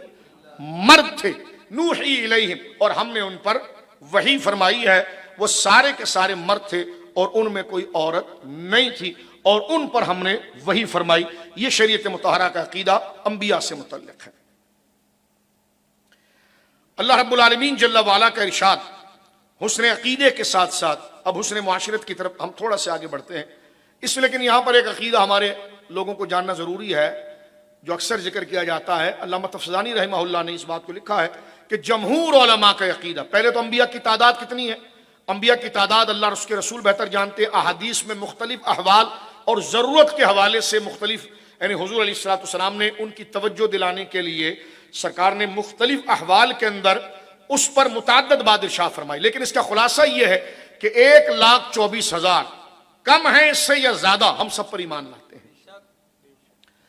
علامہ تفسیرانی لکھتے ہیں کہ جمہور علماء کے نزدیک رسول اس کو کہتے ہیں جو صاحب شریعت جدیدہ ہوتا ہے، جو نئی شریعت لے کر آتا ہے، دین وہی ہوتا ہے، نیا احکام لے کر آتا ہے، اور نبی وہ ہے جو اس کے ساتھ تبلیغ پر مامور ہوتا ہے۔ یعنی ہر رسول جو ہے وہ نبی ہوگا، لیکن ہر نبی جو ہے وہ رسول نہیں ہوگا، اور میرے اور آپ کے آقا جناب رسول اللہ صلی اللہ علیہ وسلم کی ذات گرامی وہ ہیں جن پر اللہ نے رسالت کو بھی ختم کر دیا اور نبوت کو بھی ختم کر دیا۔ یہاں پر ایک جملہ حسن معاشرت کی طرف ہم چلتے ہیں، جو کیونکہ یہ آیت تو بہت تفصیل طلب ہے، لیکن ہم نے ابھی تک جو تھوڑا سے وقت رہ گیا، دوبارہ ایک دفعہ میں ریوائز کر دوں پیچھے سے، ہم نے ابھی تک یہ بتایا کہ نیکی کو مکمل اس کی شکل کے ساتھ قبول کرنا ہے۔ یہ سن لیں، نیکی کا کوئی ایک حصہ پکڑ کر دوسرے کو چھوڑ دینا یہ نہیں۔ جیسے میں نے ایک بات کی، مفسرین نے یہاں کہا یہودی اور عیسائیوں نے مشرق اور مغرب کی طرف چہرے کرنے کو نیکی سمجھا، اس کے بعد وہ حرام بھی کھاتے تھے، ان کے ملا رشوت بھی لیتے تھے، ان کے قاضی رشوت بھی لیتے تھے، ان کی عدالتیں غلط فیصلہ دیتی تھی، اور وہ کہتے نہیں اللہ ہمیں بخش دے گا۔ کیوں بخش دے گا جی؟ کہ اس لیے بخش دے گا کہ ہم قبلے کی طرف منہ کرتے ہیں۔ بلا تشبیہ بلا تمثیل یہ سمجھ لیجئے، میں نے بھی اور آپ نے بھی کچھ نیکیوں کے جو اصل میں نیکی ہے لیکن اس کو ہم نے خاص کر دیا ہے، اور اس کے مقابلے کی یا اس سے بڑے درجے کی جو نیکیاں ہیں اس کو چھوڑ دیا ہے۔ اس لیے غوث اعظم رضی اللہ تعالیٰ کا ایک حکم مبارک بھی ہے، آپ نے فرمایا جو نوافل کی کثرت کرے اور فرض کو چھوڑے خدا اس کے نفل کو بھی قبول نہیں فرمائے گا، بلکہ جلال میں یہ فرمایا وہ نفل ہوئے ہی نہیں، اس لیے کہ جناب اوور ٹائم وہ کرے جس نے 8 گھنٹے کی ڈیوٹی کی ہو۔ اب یہ 8 گھنٹے کی ڈیوٹی نہیں کی اور اوور ٹائم کر رہا ہے تو اوور ٹائم کا کیا تصور ہے؟ تو نوافل اس وقت اللہ کی بارگاہ میں مقبول ہوتے ہیں کہ جب فرض کی تعداد کو مکمل کیا جائے۔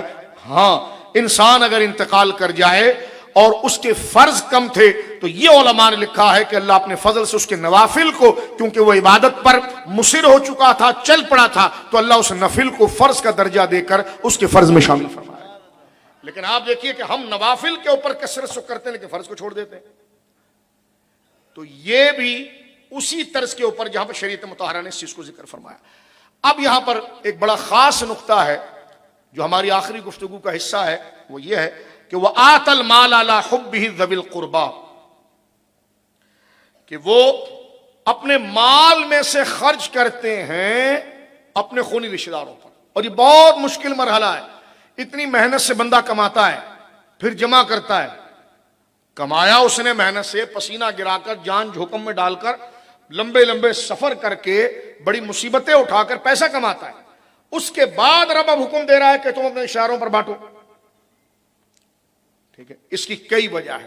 ایک وجہ یہ ہے کہ اس کو پتا چلے کہ مالک میں نہیں ہوں، مالک رب ہے، میں صرف اس کا وکیل ہوں کہ جو اس کی امانت۔ ایک تو اللہ کی راہ میں مال دینے سے نفس کی زبردست قسم کی پٹائی ہوتی ہے، اس لیے کہ بندہ جب مال جمع کر کے رکھتا ہے نا تو شیطان اور نفس اس کے اندر کئی خرابیاں پیدا کرتا ہے. ایک تو وہ متکبر بنتا ہے، ایک دوسرا کہ وہ مال کو، اپنے آپ کو اس مال کا خالق، اور یہ سمجھتا ہے کہ میری صلاحیت تھی، مجھ میں بڑی ذہانت تھی اس لیے میں بزنس کر گیا، مجھ میں بڑی طاقت تھی اس لیے تو میں مال جمع کر گیا. تو وہ خدا فراموشی اس کے اندر پیدا ہوتا ہے، فکری ریاکاری اور شرک پیدا ہوتا ہے. تو یہ انفاق فی سبیل اللہ اتنی بہترین مشق ہے اور تہذیب نفس کے لیے اور اپنی خواہشات کو دین کی طرف لانے کے لیے. جب بندہ محنت سے کمائے اور پھر خرچ کرے، اس کا دوہرا فائدہ ہے. ایک فائدہ یہ ہے کہ اسے یقین ہو جاتا ہے کہ میں تو صرف ایک پرزا ہوں، یہ مال بھی میرے رب کا ہے، میں بھی میرے رب کا ہوں، لہذا اس رب کا حکم ہے تو رب کی بالادستی، مراقبہ، استحضار، معرفت اسے حاصل ہو جاتی ہے. اور جو ذہن میں رعونت، فرعونیت اور جو خدائی کا تصور اس کے ذہن میں شیطان بٹھا رہا ہوتا ہے اور اس کی اپنی خود خوبیوں میں اس کو خود نما بنا کر متکبر اور اس کو معاذ اللہ تصور الوہیت دے رہا ہوتا ہے، یہ سب سے بڑا طلسم اور شیطانیت اس کے دل سے ٹوٹتی ہے کہ جب وہ خود کماتا ہے اور مال زکوٰۃ کے طور پر ادا کرتا. کتنی زکوٰۃ؟ 10 لاکھ ہو گئی، 15 لاکھ ہو گئی، 20 لاکھ ہو گئی، اتنی ہوگی. وہ جب دیتا کہ اتنا کیسے نکالوں گا؟ تو پھر وہ جو قرآن کا حکم آتا ہے کہ رب نے دیا ہے، تو پھر یہ مال کی محبت جب وہ اللہ کی راہ میں دیتا ہے تو یہی مال کو صرف کرنا اسے رب سے دور نہیں بلکہ یہی نیت اسے خدا کے زیادہ قریب کر دی. اور دوسرا، اس نے جن لوگوں پر خرچ کیا ہے ان کا فائدہ ہوتا ہے، اس سے اس کو محبت ملتی ہے، اس کو تعاون ملتا ہے، اس کو سپورٹ ملتا ہے، اس کی عزت برقرار رہتی ہے. یہ نقطہ ضرور سنیے جو آج کی گفتگو کا بڑا اہم ہے. اور میرے دوستو بزرگوں، ہمارے مفسرین نے اس پر بہت لکھا کہ یہ جو آیت ہے الا حبہ، یہ حب ہی کی جو ضمیر ہے اس کا مرجع کیا ہے؟ جو اللہ رب العالمین جل وعلا شاہ فرما رہا ہے وآت المال الا حبہ ذوی القربى، وہ مال دیتا الا حبہ، اس کی محبت پر. یہ جو ہی کا مرجع کیا ہے، اس پر علماء نے 3 باتیں کی، بہت زبردست بات. فرمایا کہ دیکھو، ایک معنی اس کا یہ بنے گا کہ حبی ہی کا مرجع جو ہے وہ اس کا مال ہے. اس صورت میں معنی یہ ہوگا کہ وہ مال خرچ کرے باوجود اس کے کہ اسے اس کے محبت تھی، یعنی خود بھی حاجت مند ہے، خود بھی تنگ دست ہے، خود کو بھی ضرورت ہے، لیکن پھر بھی اپنے بہنوں، بھائیوں، خونی رشتہ داروں کو، کسی ضرورت مند کو وہ دے رہا ہے. تو اب معنی ہوا الا حبہ، یعنی اس مال میں سے خرچ کرے. یعنی حبہ کا مرجع جو ہے مال کی طرف، ہی کا مرجع جو ہے ضمیر غائب کا وہ مال کی طرف آیا، اور اب ترجمہ ہوا کہ اس مال میں سے خرچ کرے. ایک معنی. اب دوسرا اس کا ترجمہ دیکھیں. ضمیر کا ایک مرجع علماء نے یہاں پر رب کو بھی رکھا ہے جو پیچھے ذکر آیا، اور معنی کیا ہوگا کہ الا حبہ یعنی رب کی محبت میں خرچ کرے، مال کو خرچ کرے اور اسے رب کی محبت میں خرچ کرے کہ یا اللہ تجھے یہ پسند ہے لہذا میں خرچ کر رہا ہوں. اور تیسرا یہاں پر جو امام راضی علیہ رحمت اور دیگر بزرگوں نے لکھا ہے کہ ضمیر کا مرجع جو ہے کہ وہ صاحب مال یعنی بندہ خود ہے، الا حبہ، غم سے نہیں، خوشی خوشی خرچ کرے. ایک یہ کہ مال کو خرچ کرے، وہ اپنے مال سے خرچ کرتا ہے، ایک ترجمہ یہ ہوگا. ایک ترجمہ وہ اپنے رب کو راضی کرنے کے لیے خرچ کرتا ہے، یہ ترجمہ ہوگا. ایک یہ ہے کہ وہ رب کی راہ میں خوشی خوشی خرچ کرتا ہے، دل پر غم نہیں لاتا. اور خوشی کی تصور کیا ہے کہ جو اس پر اجر اللہ عطا فرمائے گا، جو اللہ رب العالمین جل وعلا اجر عطا فرمائے گا، اور مال کو خرچ کر کے صبر کرنے والے کے لیے قیامت کے دن بغیر حساب و کتاب کی جنت اللہ عطا فرمائے گا. تو یہ بشارات، یہ خوشخبریاں، یہ مژدے، یہ بینیفٹس جب ہمارے سامنے ہوتے ہیں تو پھر بندہ جو اپنے منہ کا لقمہ بھی کسی کو دے تو تنگ نہیں ہوتا، خوش ہوتا ہے. اور اس رب کی محبت کے لیے تو فرمایا اس آیت کے اندر مرکزی نقطہ یہ کہ اب رب نے حکم اگر دیا ہے تو وہ اپنے مال سے خرچ کرے، یہ نہیں کہ کسی اور کا مال خرچ کر رہا ہو. نمبر 2، اور وہ مال خرچ کرے تو اللہ کی محبت کے لیے کرے کہ میرا رب اس سے راضی ہوتا ہے. اور نمبر 3، اور جب خرچ کرے تو خندہ پیشانی سے خرچ کرے. اور یا ایھا الذین آمنوا لا تبطلوا صدقاتکم بالمن والاذی، یہ اس کی روح ہے. فرمایا جب دے رہا ہونا تو تکلیف نہیں دینا اس کو، جس غریب کو تو دے رہا ہے تو لا تبطلوا صدقاتکم بالمن والاذی، تو پھر اپنے صدقے کو باطل نہیں کرنا، اس کی نیکی کو ضائع نہیں کر دینا. 2 طریقوں سے خیرات اور نیکی ضائع ہو جاتی ہے. کب؟ جب اس کو جس کو دے رہا ہے، جو محتاج ہے اس کو جو دے رہا ہے اس کو اذیت پہنچا. اچھا تو وہی ہے نا فلاں وقت میں نے تیری بیٹی کے خرچے کے لیے اتنے دیے تھے، تو وہی ہے نا فلاں وقت تیرے پاس یہ نہیں تھا، یہ اذیت دی، اس کا دل دکھا، نیکی ختم. فرمایا لا تبطلوا صدقاتکم بالمن والأذى، اور من مانا احسان. ایک تو اذیت پہنچانا ہے، ایک اذیت پہنچانا ہے. اب اذیت نہیں پہنچا رہا ہے لیکن احسان اس کو بتا رہا ہے، دیکھ فلاں وقت تھا اور میں نے تجھ پر کتنے احسانات کیے، مال دیے. تو ایک احسان جتانا، احسان جتانے سے مراد یہ ہے کہ اس کے دل کو تکلیف نہیں ہو رہی لیکن اس کے اندر احساس جاگ رہا ہے کہ اس نے میری مدد کی تھی. اللہ فرماتا ہے کہ یہ صدقہ بھی باطل ہو جائے گا، اللہ یہ کہ اس کا استثناء الگ موجود ہے کہ کب جتایا جائے گا. لیکن جو ہمارا رویہ وہ یہ ہے کہ احسان جتلانا کہ تاکہ وہ تھوڑا سے نظریں نیچے جھکائے، اس سے ہم تھوڑا پروٹوکول لیں. احسان کا مطلب کیا ہوتا ہے؟ تاکہ کوئی ہماری غلامی اختیار کرے، کوئی اس کی نظریں ہمارے سامنے جھکے، کوئی ہمارے لیے رسپیکٹ کرے، کوئی ہمارا ادب کرے. فرمائیے صدقہ باطل ہے. اور دوسرا اس کو اذیت دینا، بھرے مجمع میں لوگوں کے سامنے کرنا کہ اس کے پاس تو کچھ بھی نہیں تھا اور میں نے جناب اس کو مال دیا. فرمایا ان دونوں طریقوں سے صدقہ اس کا باطل ہو جائے گا. لیکن دینا کیسے ہے؟ علی حبہ، خوشی خوشی دینا، رب کی خوشنودی کے لیے دینا ہے اور رب کی محبت میں دینا. فرمایا کن کو دینا ہے؟ فرمایا ذوی القربہ، قرابت داروں کو دینا ہے. قرابت دار جو نسبی ہمارے خاندان کے، وہ جو قریبی رشتہ دار ہیں ان کو دینا ہے. پھر آگے فرمایا یتاما، یتیموں کو دینا ہے. یتیم کے بارے میں سورہ نساء کے اندر بہت تفصیل سے گفتگو آئی. یتیم اس بچے کو کہتے ہیں کہ جس بچے کے بالغ ہونے سے پہلے اس کے والد کا انتقال ہو گیا ہو، کیونکہ یتیم بمانت تنہا رہ جانے والا. پہلے زمانے میں یوں ہوتا تھا کہ یتیم کے مال کے اندر وہ تصرف کرتے تھے. علماء نے یہ بات لکھی ہے کہ یتیم اگر کسی کے گھر میں، کیونکہ اللہ کا محبوب بندہ بننے کی نشانی یہ ہے کہ جس گھر میں کسی بندے نے یتیم بچے کی پرورش کی ہو. یہ حضور سید عالم صلی اللہ علیہ وسلم کے پسندیدہ اعمال میں سے، اور حضور نے جن امتیوں کو زیادہ پسند کیا، اللہ یہ توفیقات ہم تمام کو محض رضا الہی کے عطا فرمائے. ایک بات، یتیم انتقال کر گیا، اس کے باپ کا مال بہت تھا، گھر کے سرپرست ہیں، تایا ہیں، دیگر چچا ہیں، دیگر لوگ ہیں، تو وہ اس مال کے مالک نہیں ہیں، وہ اس کے محافظ ہیں. اگر اس یتیم کے پاس مال نہیں ہے تو اپنے جیب سے خرچ کریں، اور وہ نابالغ ہے، اس کے پاس مال ہے، تصرف نہیں کر سکتا. اگر وہ نابالغ ہے، عقل نہیں ہے، اس کو سمجھ اتنی نہیں ہے، اگر وہ کرے گا تو پیسے ضائع کر دے گا. تو لہذا اس کے مال کی وہ حفاظت کرے. ہاں وہ بالغ ہو جائے تو اس کا مال اس کے حوالے کرے. اب اس میں علماء کا اختلاف ہے کہ یتیم کی عمر کتنی ہو کہ جس پر اس کا سرپرست اس کے مال کو اس کے حوالے کرے. اس میں کئی اقوال ہیں. امام اعظم ابو حنیفہ رحمہ اللہ نے 25 سال عمر ذکر کی ہے کہ جس میں اس کا شعور، حالات، معاملات اور جائیداد اس کی زیادہ ہے، وہ اس کے حوالے کر دے، اور جو اس کے گھر کے کفیل ہیں وہ اس میں تصرف نہیں کر سکتے. وہ یتیم تو خیر دوسرا تھا، مال دوسرا تھا. یہاں ہمارے گھر کے بچے جو ہوتے ہیں، ہمارے بچوں کو، یہ چھوٹا سا مسئلہ ہے لیکن بڑا اہم ہے، ہم اس پر توجہ نہیں کرتے. ہمارے اپنے بچے، بیٹی یا بیٹیاں، بیٹے یا بیٹیاں، جب ان کو عیدی میں کوئی قریبی رشتہ دار کوئی تحفہ دیتا ہے، کوئی پیسہ دیتا ہے، باپ کو اجازت نہیں کہ اس کو خرچ کرے.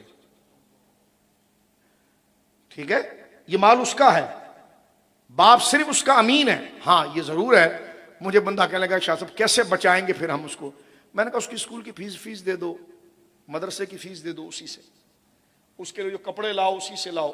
لیکن یہ مال بھی ماں باپ نہیں رکھ سکتے. کتنا پیارا دین ہے، امانت کی کتنی حفاظت بتاتا ہے.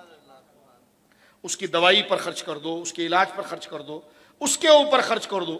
یا اگر جمع کر کے رکھا ہے تو جناب بالغ ہونے کے بعد اس کے حوالے کر دو، مال سنبھالنے کے لیے حوالے کر دو، یا اس کی تعلیم کے لیے، اس کے سفر کے لیے، اس کے خیر کے لیے، اس کی شادی بیاہ کے لیے اس کے اندر خرچ کر دو. وہ تو یتیم ہے. لیکن یہاں کے معاملات بھی آپ دیکھیے، ہمارے وہاں یہ ہوتا ہے کہ بچوں کے پیسے خرچ کر دی جاتے ہیں. یہ ایسا نہیں ہے.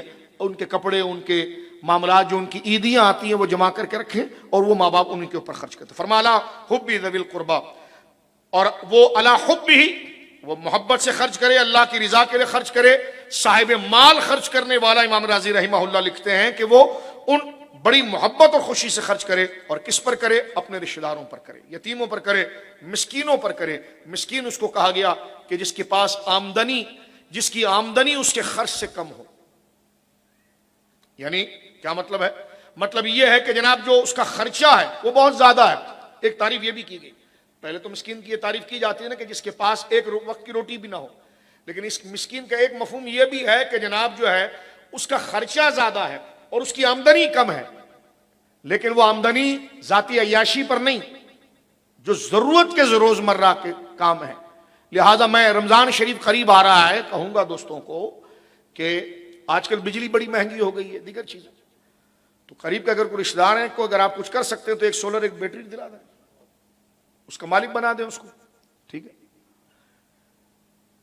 یا نفلی صدقے سے یہ دلائیں، کیونکہ زکوٰۃ کے اندر مالک بنانا شرط ہے، اس میں یہ کہہ دیں کہ آپ کی مرضی ہے کہ آپ اس کو بیچتے ہیں رکھیں، لیکن ضرورت یہ ہے کہ جناب آپ کا بجلی کا بل اتنا ہے کہ بجلی کا بل آپ پورا نہیں کر سکتے تو آپ اس کو رکھیں، تو لہٰذا زکوٰۃ کے اندر آپ اپنی کیٹیگری بنائیں اور اس میں پہلا حق اپنے قریبی بہن بھائیوں کا ضرور رکھیں اور اس کے ساتھ پھر مدارس کا رکھیں اور دینی طلباء دینی امور کا رکھیں، لیکن اپنے خاندانی رشتہ داروں کے ساتھ جو ان کی ضروریات ہیں وہ ضرور رکھیں۔ اگر کوئی کرائے پر ہے تو اس کے کرائے کو اپنے ذمے پر لیں اور وہ رقم اس کو دے دیا کریں، اس کو مالک بنا دیں۔ یہاں پر جو مساکین کی ایک تعریف فقہا نے بڑی زبردست کی ہے وہ یہ ہے کہ اس کا خرچ زیادہ ہے اور آمدنی کم ہے، تو شریعت مطہرہ نے بندے پر یہ بات بھی لازم قرار دی ہے، جو مالدار رشتہ دار ہے، لازم نہیں واجب قرار دی ہے کہ وہ اپنے جیب خرچ کے ساتھ جو اس کے پاس زیادہ مال ہے وہ اس کی کچھ نہ کچھ اس کی مدد کرے، راشن پہنچا دے، کپڑا پہنچا دے، عید کے دن عید کو پہنچا دے۔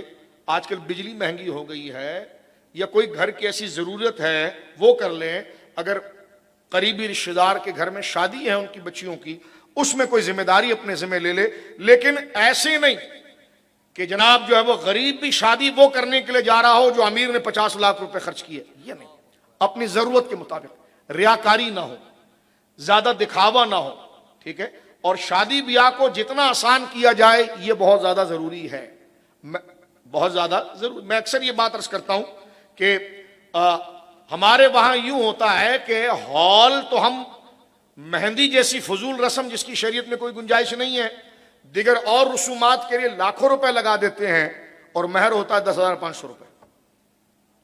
جو شریعت کا مطالبہ ہے وہ 500 روپے نقد ہے، مرغی نہیں آتی اس کی، ایک وقت کی روٹی نہیں آتی۔ ایک بندہ آج کتنی مہنگائی ہے، ایک بندہ صحیح کھانا 500 روپے کا نہیں کھا سکتا، کہتے ہیں بیوی کو 500 روپے نقد دینا، 10,000 طلب دینا ہے، تو یہ شریعت مطہرہ کا مذاق نہ بنائے۔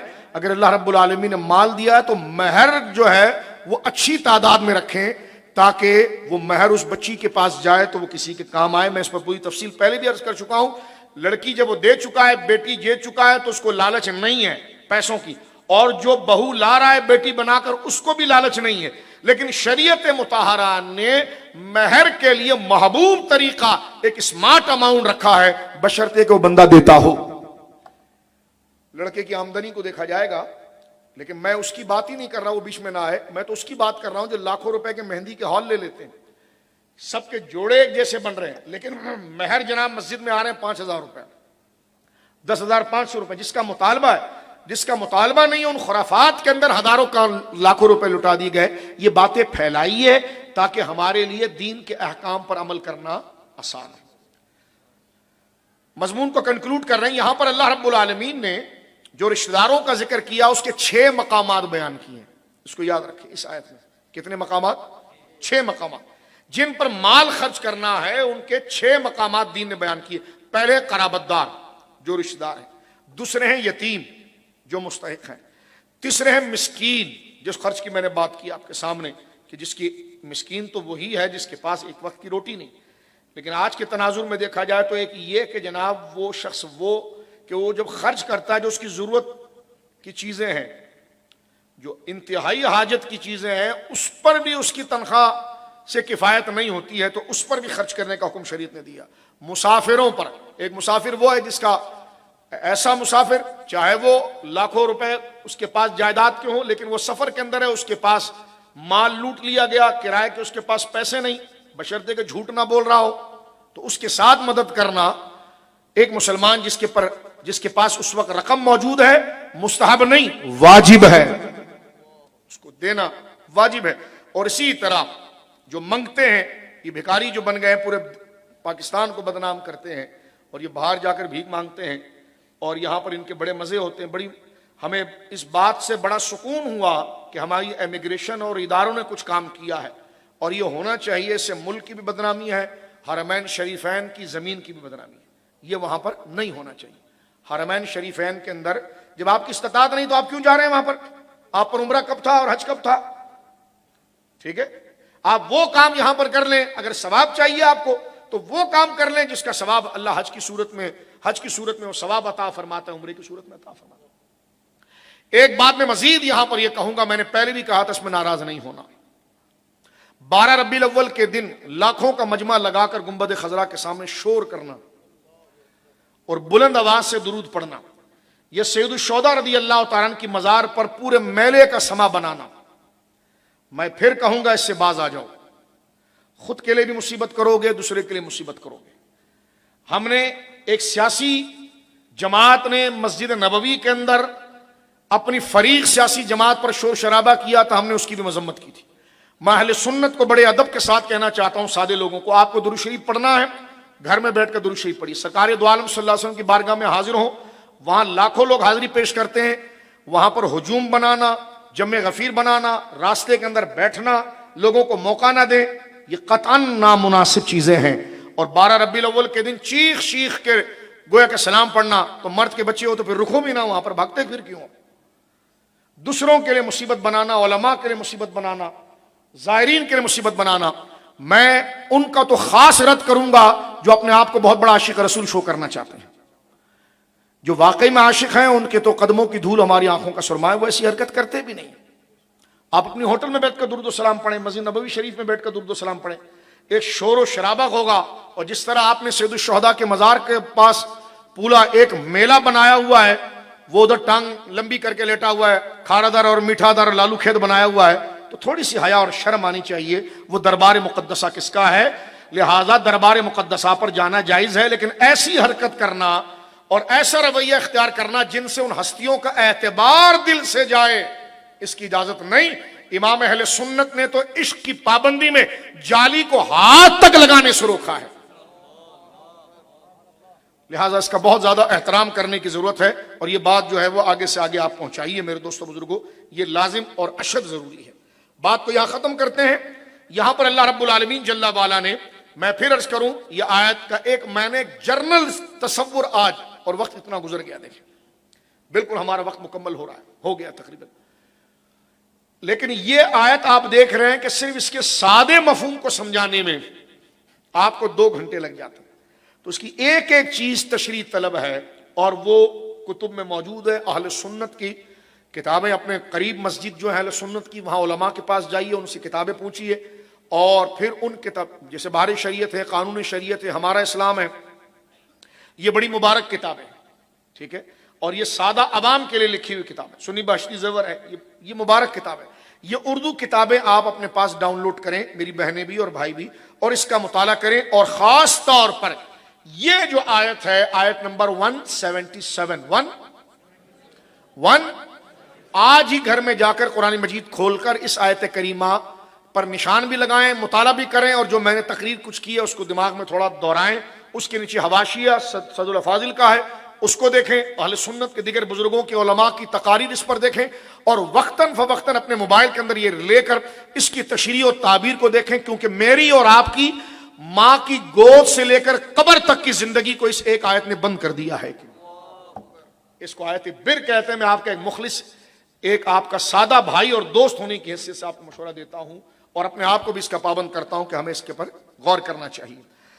یہاں پر فرمایا وَأَقَامَ الصَّلَاةَ، اور وہ نماز کو قائم کرتے ہیں۔ نماز کی اقامت، نماز سب پڑھتے ہیں، لیکن ہمیں یہ پتہ ہونا چاہیے نماز کی شرائط کتنی، نماز شروع ہونے سے پہلے اس کی شرائط کتنی، نماز میں اس کے فرائض کتنے ہیں، نماز کے پھر واجبات کتنے ہیں، وہ جمعے میں ہم ذکر کر رہے ہیں آہستہ آہستہ آپ کے سامنے، لیکن اس پر پوری کتابیں موجود ہیں۔ جیسے میں نے آپ کے سامنے ہمارا اسلام نام لیا ہے، قانون شریعت کا نام لیا ہے، یہ بڑی بزرگوں کی سادہ اردو میں لکھی ہوئی کتابیں ہیں اور یہ نیٹ پر موجود ہے، آپ اس کو ڈاؤن لوڈ کریں اور تھوڑا تھوڑا کر کر آپ اس کا ضرور جو مطالعہ کریں۔ اس کے علاوہ دیگر علماء اہل سنت نے جو لکھا ہے، اور اس کا بہترین طریقہ یہ ہے کہ آپ اپنی مسجد کے قریب کے جو سنی علماء ہیں ان کے پاس جائیں کہ میں یہ مسئلہ سمجھنا چاہتا ہوں حضرت، آپ مجھے سمجھا دیجئے یا مجھے کوئی کتاب کی رہنمائی فرما دیجئے۔ ایک دو کتابوں کی بات میں نے آپ کے سامنے کی ہے۔ یہ چلنا بھی عبادت، یہ چلنا بلکہ منت ہو جائے گی آپ کی، آنا جانا یہ وہ نیکیاں ہیں کہ جس کے صدقے اللہ رب العالمین مشکلیں حل فرما دیتا ہے۔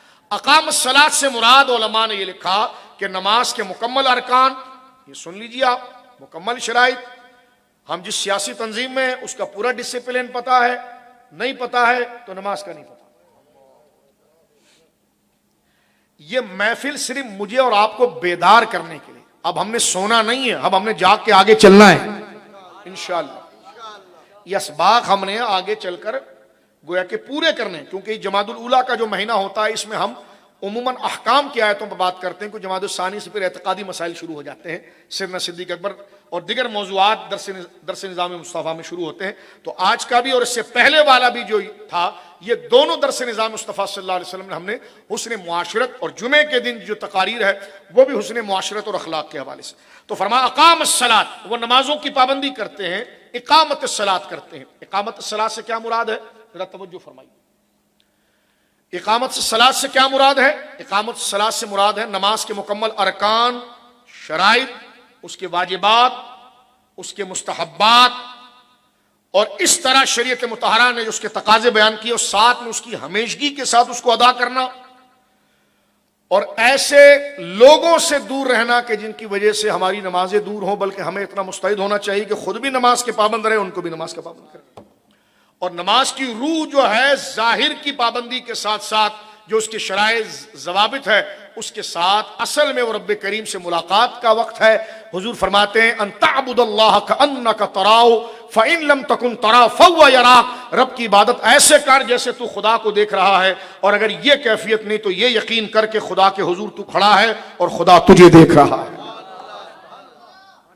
یہ کیفیات میرے دوستو صرف میں اس آیت کا آپ کے سامنے اظہار کرنے کے لیے، تاکہ ہمارے اندر یہ نیکی کا جذبہ پیدا ہو۔ یہاں پر اللہ رب العالمین جل وعلا نے ایک بات یہ بھی ذکر فرمائی، والموفون بعہدہم اذا عاہدوا، یہ بہت ضروری بات ہے۔ فرمایا مومنین وہ ہیں کہ جو اپنے وعدے کو پورا کرتے ہیں جب وہ وعدہ کرتے ہیں، اور مومن اپنے وعدے سے پہچانا جاتا ہے۔ جب وہ وعدہ کرتے ہیں تو اپنے وعدے کو پورا کرتے ہیں اور اس کی حفاظت کرتے ہیں۔ رسول کریم صلی اللہ علیہ وسلم کا ارشاد ہے کہ خالص العیاذ باللہ، خالص منافق یعنی دھوکے باز، منافق وہ ہے جو دکھتا کچھ ہے اندر سے کچھ ہے۔ اتنا سخت تانا دیا گیا اس پر بندے کی روح کانپ جاتی ہے۔ حضور فرما رہے خالص منافق وہ ہے جو بات بات میں جھوٹی قسمیں کھائے گا اور وعدہ کرے گا تو وعدے کی مخالفت کرے گا۔ یہ جملہ کسی مولانا صاحب کی زبان سے بھی نکلتا تو ہم قبول کرتے، یہ تو سید الانبیاء جناب رسول اللہ کی زبان سے نکلا۔ حضور نے فرمایا خالص منافق کی نشانی یہ ہے کہ وعدے کو کبھی پورا نہیں کرتا، جھوٹی قسمیں وہ کھاتا ہے۔ تو یہ جو عادتیں دو میں نے آپ کے سامنے موٹی موٹی پیش کی ہے، یہ ہمیں اپنی زندگی سے نکالنی چاہیے، اس لیے کہ حضور سید عالم جن کی محبت اور جن کی ذات کے ساتھ ہمارا اول و آخر تعلق ہے، وہ ارشاد فرماتے ہیں وہ شخص منافق ہے کہ جو وعدہ کرے اور وعدے کی برخلافی کرے۔ ہمارے بازاروں کے اندر یہ بہت زیادہ ہے، چیک باؤنس ہو رہے ہیں، جھوٹ بول رہے ہیں، باتوں کو گھما رہے ہیں، پھر عمرے پر جا رہے ہیں، پھر حج پر جا رہے ہیں۔ میں نے کہا مجھے نہیں پتا میرے بھائی، حضور نے اس کو منافقت کہا ہے العیاذ باللہ، اور قرآن نے وعدے کو نبھانے کو فرض قرار دیا اخلاقیات کا، کیونکہ وعدے کے خلاف کرنا یہ گناہ کبیرہ ہے۔ عمرے پر تو اللہ رب العالمین جل وعلا نے وجوب کا حکم نہیں دیا، لیکن اللہ نے وعدہ پورا کرنے پر وجوب کا حکم دیا ہے۔ لہٰذا یہ وہی یہودیوں والی بات آ گئی کہ یہودیوں نے ایک چیز قبول کر لی تھی اور بعد میں سارے رمضان تو نے جعلی راشن بیچا، ملاوٹ کی، اللہ ماشاءاللہ میں سب کی بات نہیں کر رہا، ایک جنرل توبیخ کی بات کر رہا ہوں۔ مثال کے طور پر ایک غریب آدمی اس نے کہا یہ 3000 روپے کا راشن کا بورا، تو کہا اس پہ 1500 روپے میری مزدوری ہے، وہ 4,500 دے دیا۔ وہ 3000 کے معاملے میں بھی وہ 1500 کا اناج ڈالے گا، اور بڑی رات کرنے کے لیے وہ فوراً حرم شریف پہنچے گا۔ تو مجھے اور آپ کو اس منافقت سے نکلنا چاہیے. بڑی رات وہی تھی کہ اگر ہم اس عہد کو پورا کرتے, امانت کو پورا کرتے. میرے دوستو, یہ آگ ہمارے گھروں میں داخل ہو چکی ہے, داڑھی ٹوپی پگڑی ہماری رہ گئی ہے, نیچے سے ہم سارے کھوکھلے ہو چکے ہیں اس اخلاق کو چھوڑنے کی وجہ سے. ایک دوسرے سے بھروسہ, اعتبار اٹھ گیا ہے. میں بڑا حیران ہوں, ہم کہتے ہیں جناب شاہ صاحب کہ بہو لانی ہے اس معاشرے سے اور بیٹی بہانی اس معاشرے سے, رہنا اسی معاشرے میں, مرنا اسی معاشرے میں, اور معاشرہ وہ ہے جو اخلاقیات کے اس انحطاط پر پہنچ چکا ہے کہ کسی کو کسی پر بھروسہ نہیں ہے. تو جب اخلاقیات, رویے, مینرز جو ہیں آپ کے, اور یہ جب آپ کے ختم ہو جائیں تو زندہ لاش کی طرح. اس لیے اختلافات اور تمام معاملات کی وجہ کیا ہے کہ ہم نے اخلاق کو چھوڑا, سچ کو چھوڑا, جھوٹ کو اپنایا, حیا کو چھوڑا, بے حیائی کو اپنایا, تواضع, انکساری, عاجزی کو چھوڑا, تکبر کو ہم نے اپنایا, ریاکاری کو اپنایا, خیانت کو اپنایا. لہٰذا آج گھروں سے اعتبار ختم, محبت ختم. کیونکہ محبت, کہتے جی آپ کوئی تعویذ دیجئے نا کہ بچہ ماں باپ کا فرمان بردار ہو جائے. میں نے کہا محبت اور تعظیم پھل اور نتیجہ ہے, اور اس کے پروسیس کا نام ہے اخلاق کی پابندی. اخلاقیات گریں گے تو محبت خود ہی ختم ہو جائے گی, اخلاقیات گریں گے تو تعظیم خود ہی ختم ہو جائے گی. کیونکہ تعظیم اور محبت یہ جس چیز پر کھڑی ہوتی ہے اور جس درخت پر لگتی ہے, یہ جس کا پھل ہے, وہ پھل اس درخت کا نام ہے جس کا نام ہے رویہ اور اخلاق, جس کی طرف شریعت مطہرہ. باپ اگر جھوٹ بولے تو بیٹا پیار کرے گا کہ لگے تعویذ دو. میں نے کہا تعویذ سے کچھ نہیں ہوگا, جس دن آپ سچ بولنے لگیں گے بیٹا خود پیار کر لے گا. ماں باپ گھر والے جھوٹ بول رہے ہوں, خیانت کر رہے ہوں, فراڈ کر رہے ہوں, پھر کہ ہمارے گھر کے اندر بے برکتی ہے, کوئی جن آ گیا ہے. میں نے کہا جن نہیں آ گیا, یہ جو رویہ اسلامی جو رسول اللہ نے اپنی امتیوں کو 23 سال سمجھایا اور اپنے آخری خطبے میں بھی مجھے اور آپ کو درس دیا, اس کو ہم نے چھوڑ دیا. یہ جعلی 50 میٹر کی جعلی جادوگر پیروں کے پیچھے تم پگڑیوں پہ بھاگ رہے, پیر آتا اتنی بڑی پگڑی باندھتا. میں نے کہا بھائی صرف ٹوپی پہن کے صحیح سنی ہو جا. تو یہ بناوٹ کا جو طریقہ اس لیے آیا کہ ہم نے رویے چھوڑ دیے, ہم نے اخلاق چھوڑ دیے. اگر ہمارے گھر میں سچ آ جائے, امانت آ جائے, حیا آ جائے, شرم آ جائے, بچے کو بتانے کی ضرورت نہیں ہوگی, کوئی وظیفہ سکھانے کی ضرورت نہیں ہوگی. یہ نظام مصطفیٰ اخلاق و رویہ ہے کہ بچہ خود ماں کا ادب کرے گا, باپ کا ادب کرے گا. قرآن کریم فرقان حمید اس چیز کو ذکر کرتا ہے, اور اللہ رب العالمین ارشاد فرماتا ہے کہ یہی وہ لوگ ہیں کہ جنہوں نے اپنے وعدے کو سچا کر کے دکھایا. یہی وہ لوگ ہیں جنہوں نے اپنے وعدے کو سچا کر کے دکھایا. اولئک الذین صدقوا, جن میں یہ ساری باتیں آئی تھیں. اور اس میں ایک مسئلہ رہ گیا, ذرا غور کیجئے. فرمایا والصابرین فی البأساء والضراء وحین البأس. صابر, صبر, صابرین صبر ہے, صابرین جمع ہے, صبر اس کا واحد ہے. صبر کا معنی ہوتا ہے رکنا. مثلا کبھی کبھار یوں ہوتا ہے کہ بندہ تنگ دست ہو جائے, غریب ہو جائے, لیکن پھر بھی وہ اللہ کی نافرمانی اور گناہ کے کام سے اپنے آپ کو روک کر رکھے, یہ بأسا ہے. اور درا کیا ہے, صحت مند تھا تو بڑی نیکی کرتا تھا, آج وہ مریض ہو گیا ہے, اپائج ہو گیا ہے, لیکن پھر بھی وہ اللہ کی نافرمانی کے کاموں سے رکھا ہوا ہے, نہیں جاتا نافرمانی کی طرف. اور وحین البأس, اور جب دین کو ضرورت پڑ جائے کہ نکلو اور اللہ کے دین کے نظام کے لیے شریعت کے قانون کو اسمبلیاں بدل رہی ہیں, فلاں کام ہو رہا ہے, نکلو اپنی حاضری اپنی اخلاقیہ پیش کرو.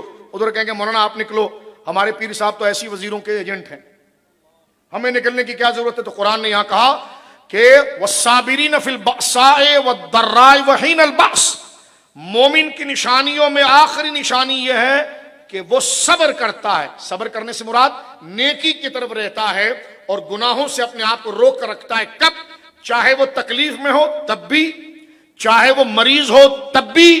اور وہ حین البأس, یعنی جب جہاد کا وقت آ جائے یا اسلام کو ضرورت پڑ جائے یا امن کی بقا کے لیے, معاشرے کی بہبود کی بقا کے لیے, رسول اللہ کی عزت, قرآن کی عزت اور دین اسلام کی بقا کے لیے, جب اس کے نکلنے سے, اس کے بات کرنے سے کوئی حق واضح ہو سکتا ہے تو وہ حین البأس, اس وقت جنگ اور مجاہدے کے وقت بھی وہ بزدلی کا مظاہرہ کر کے گناہ میں مبتلا نہیں ہوتا,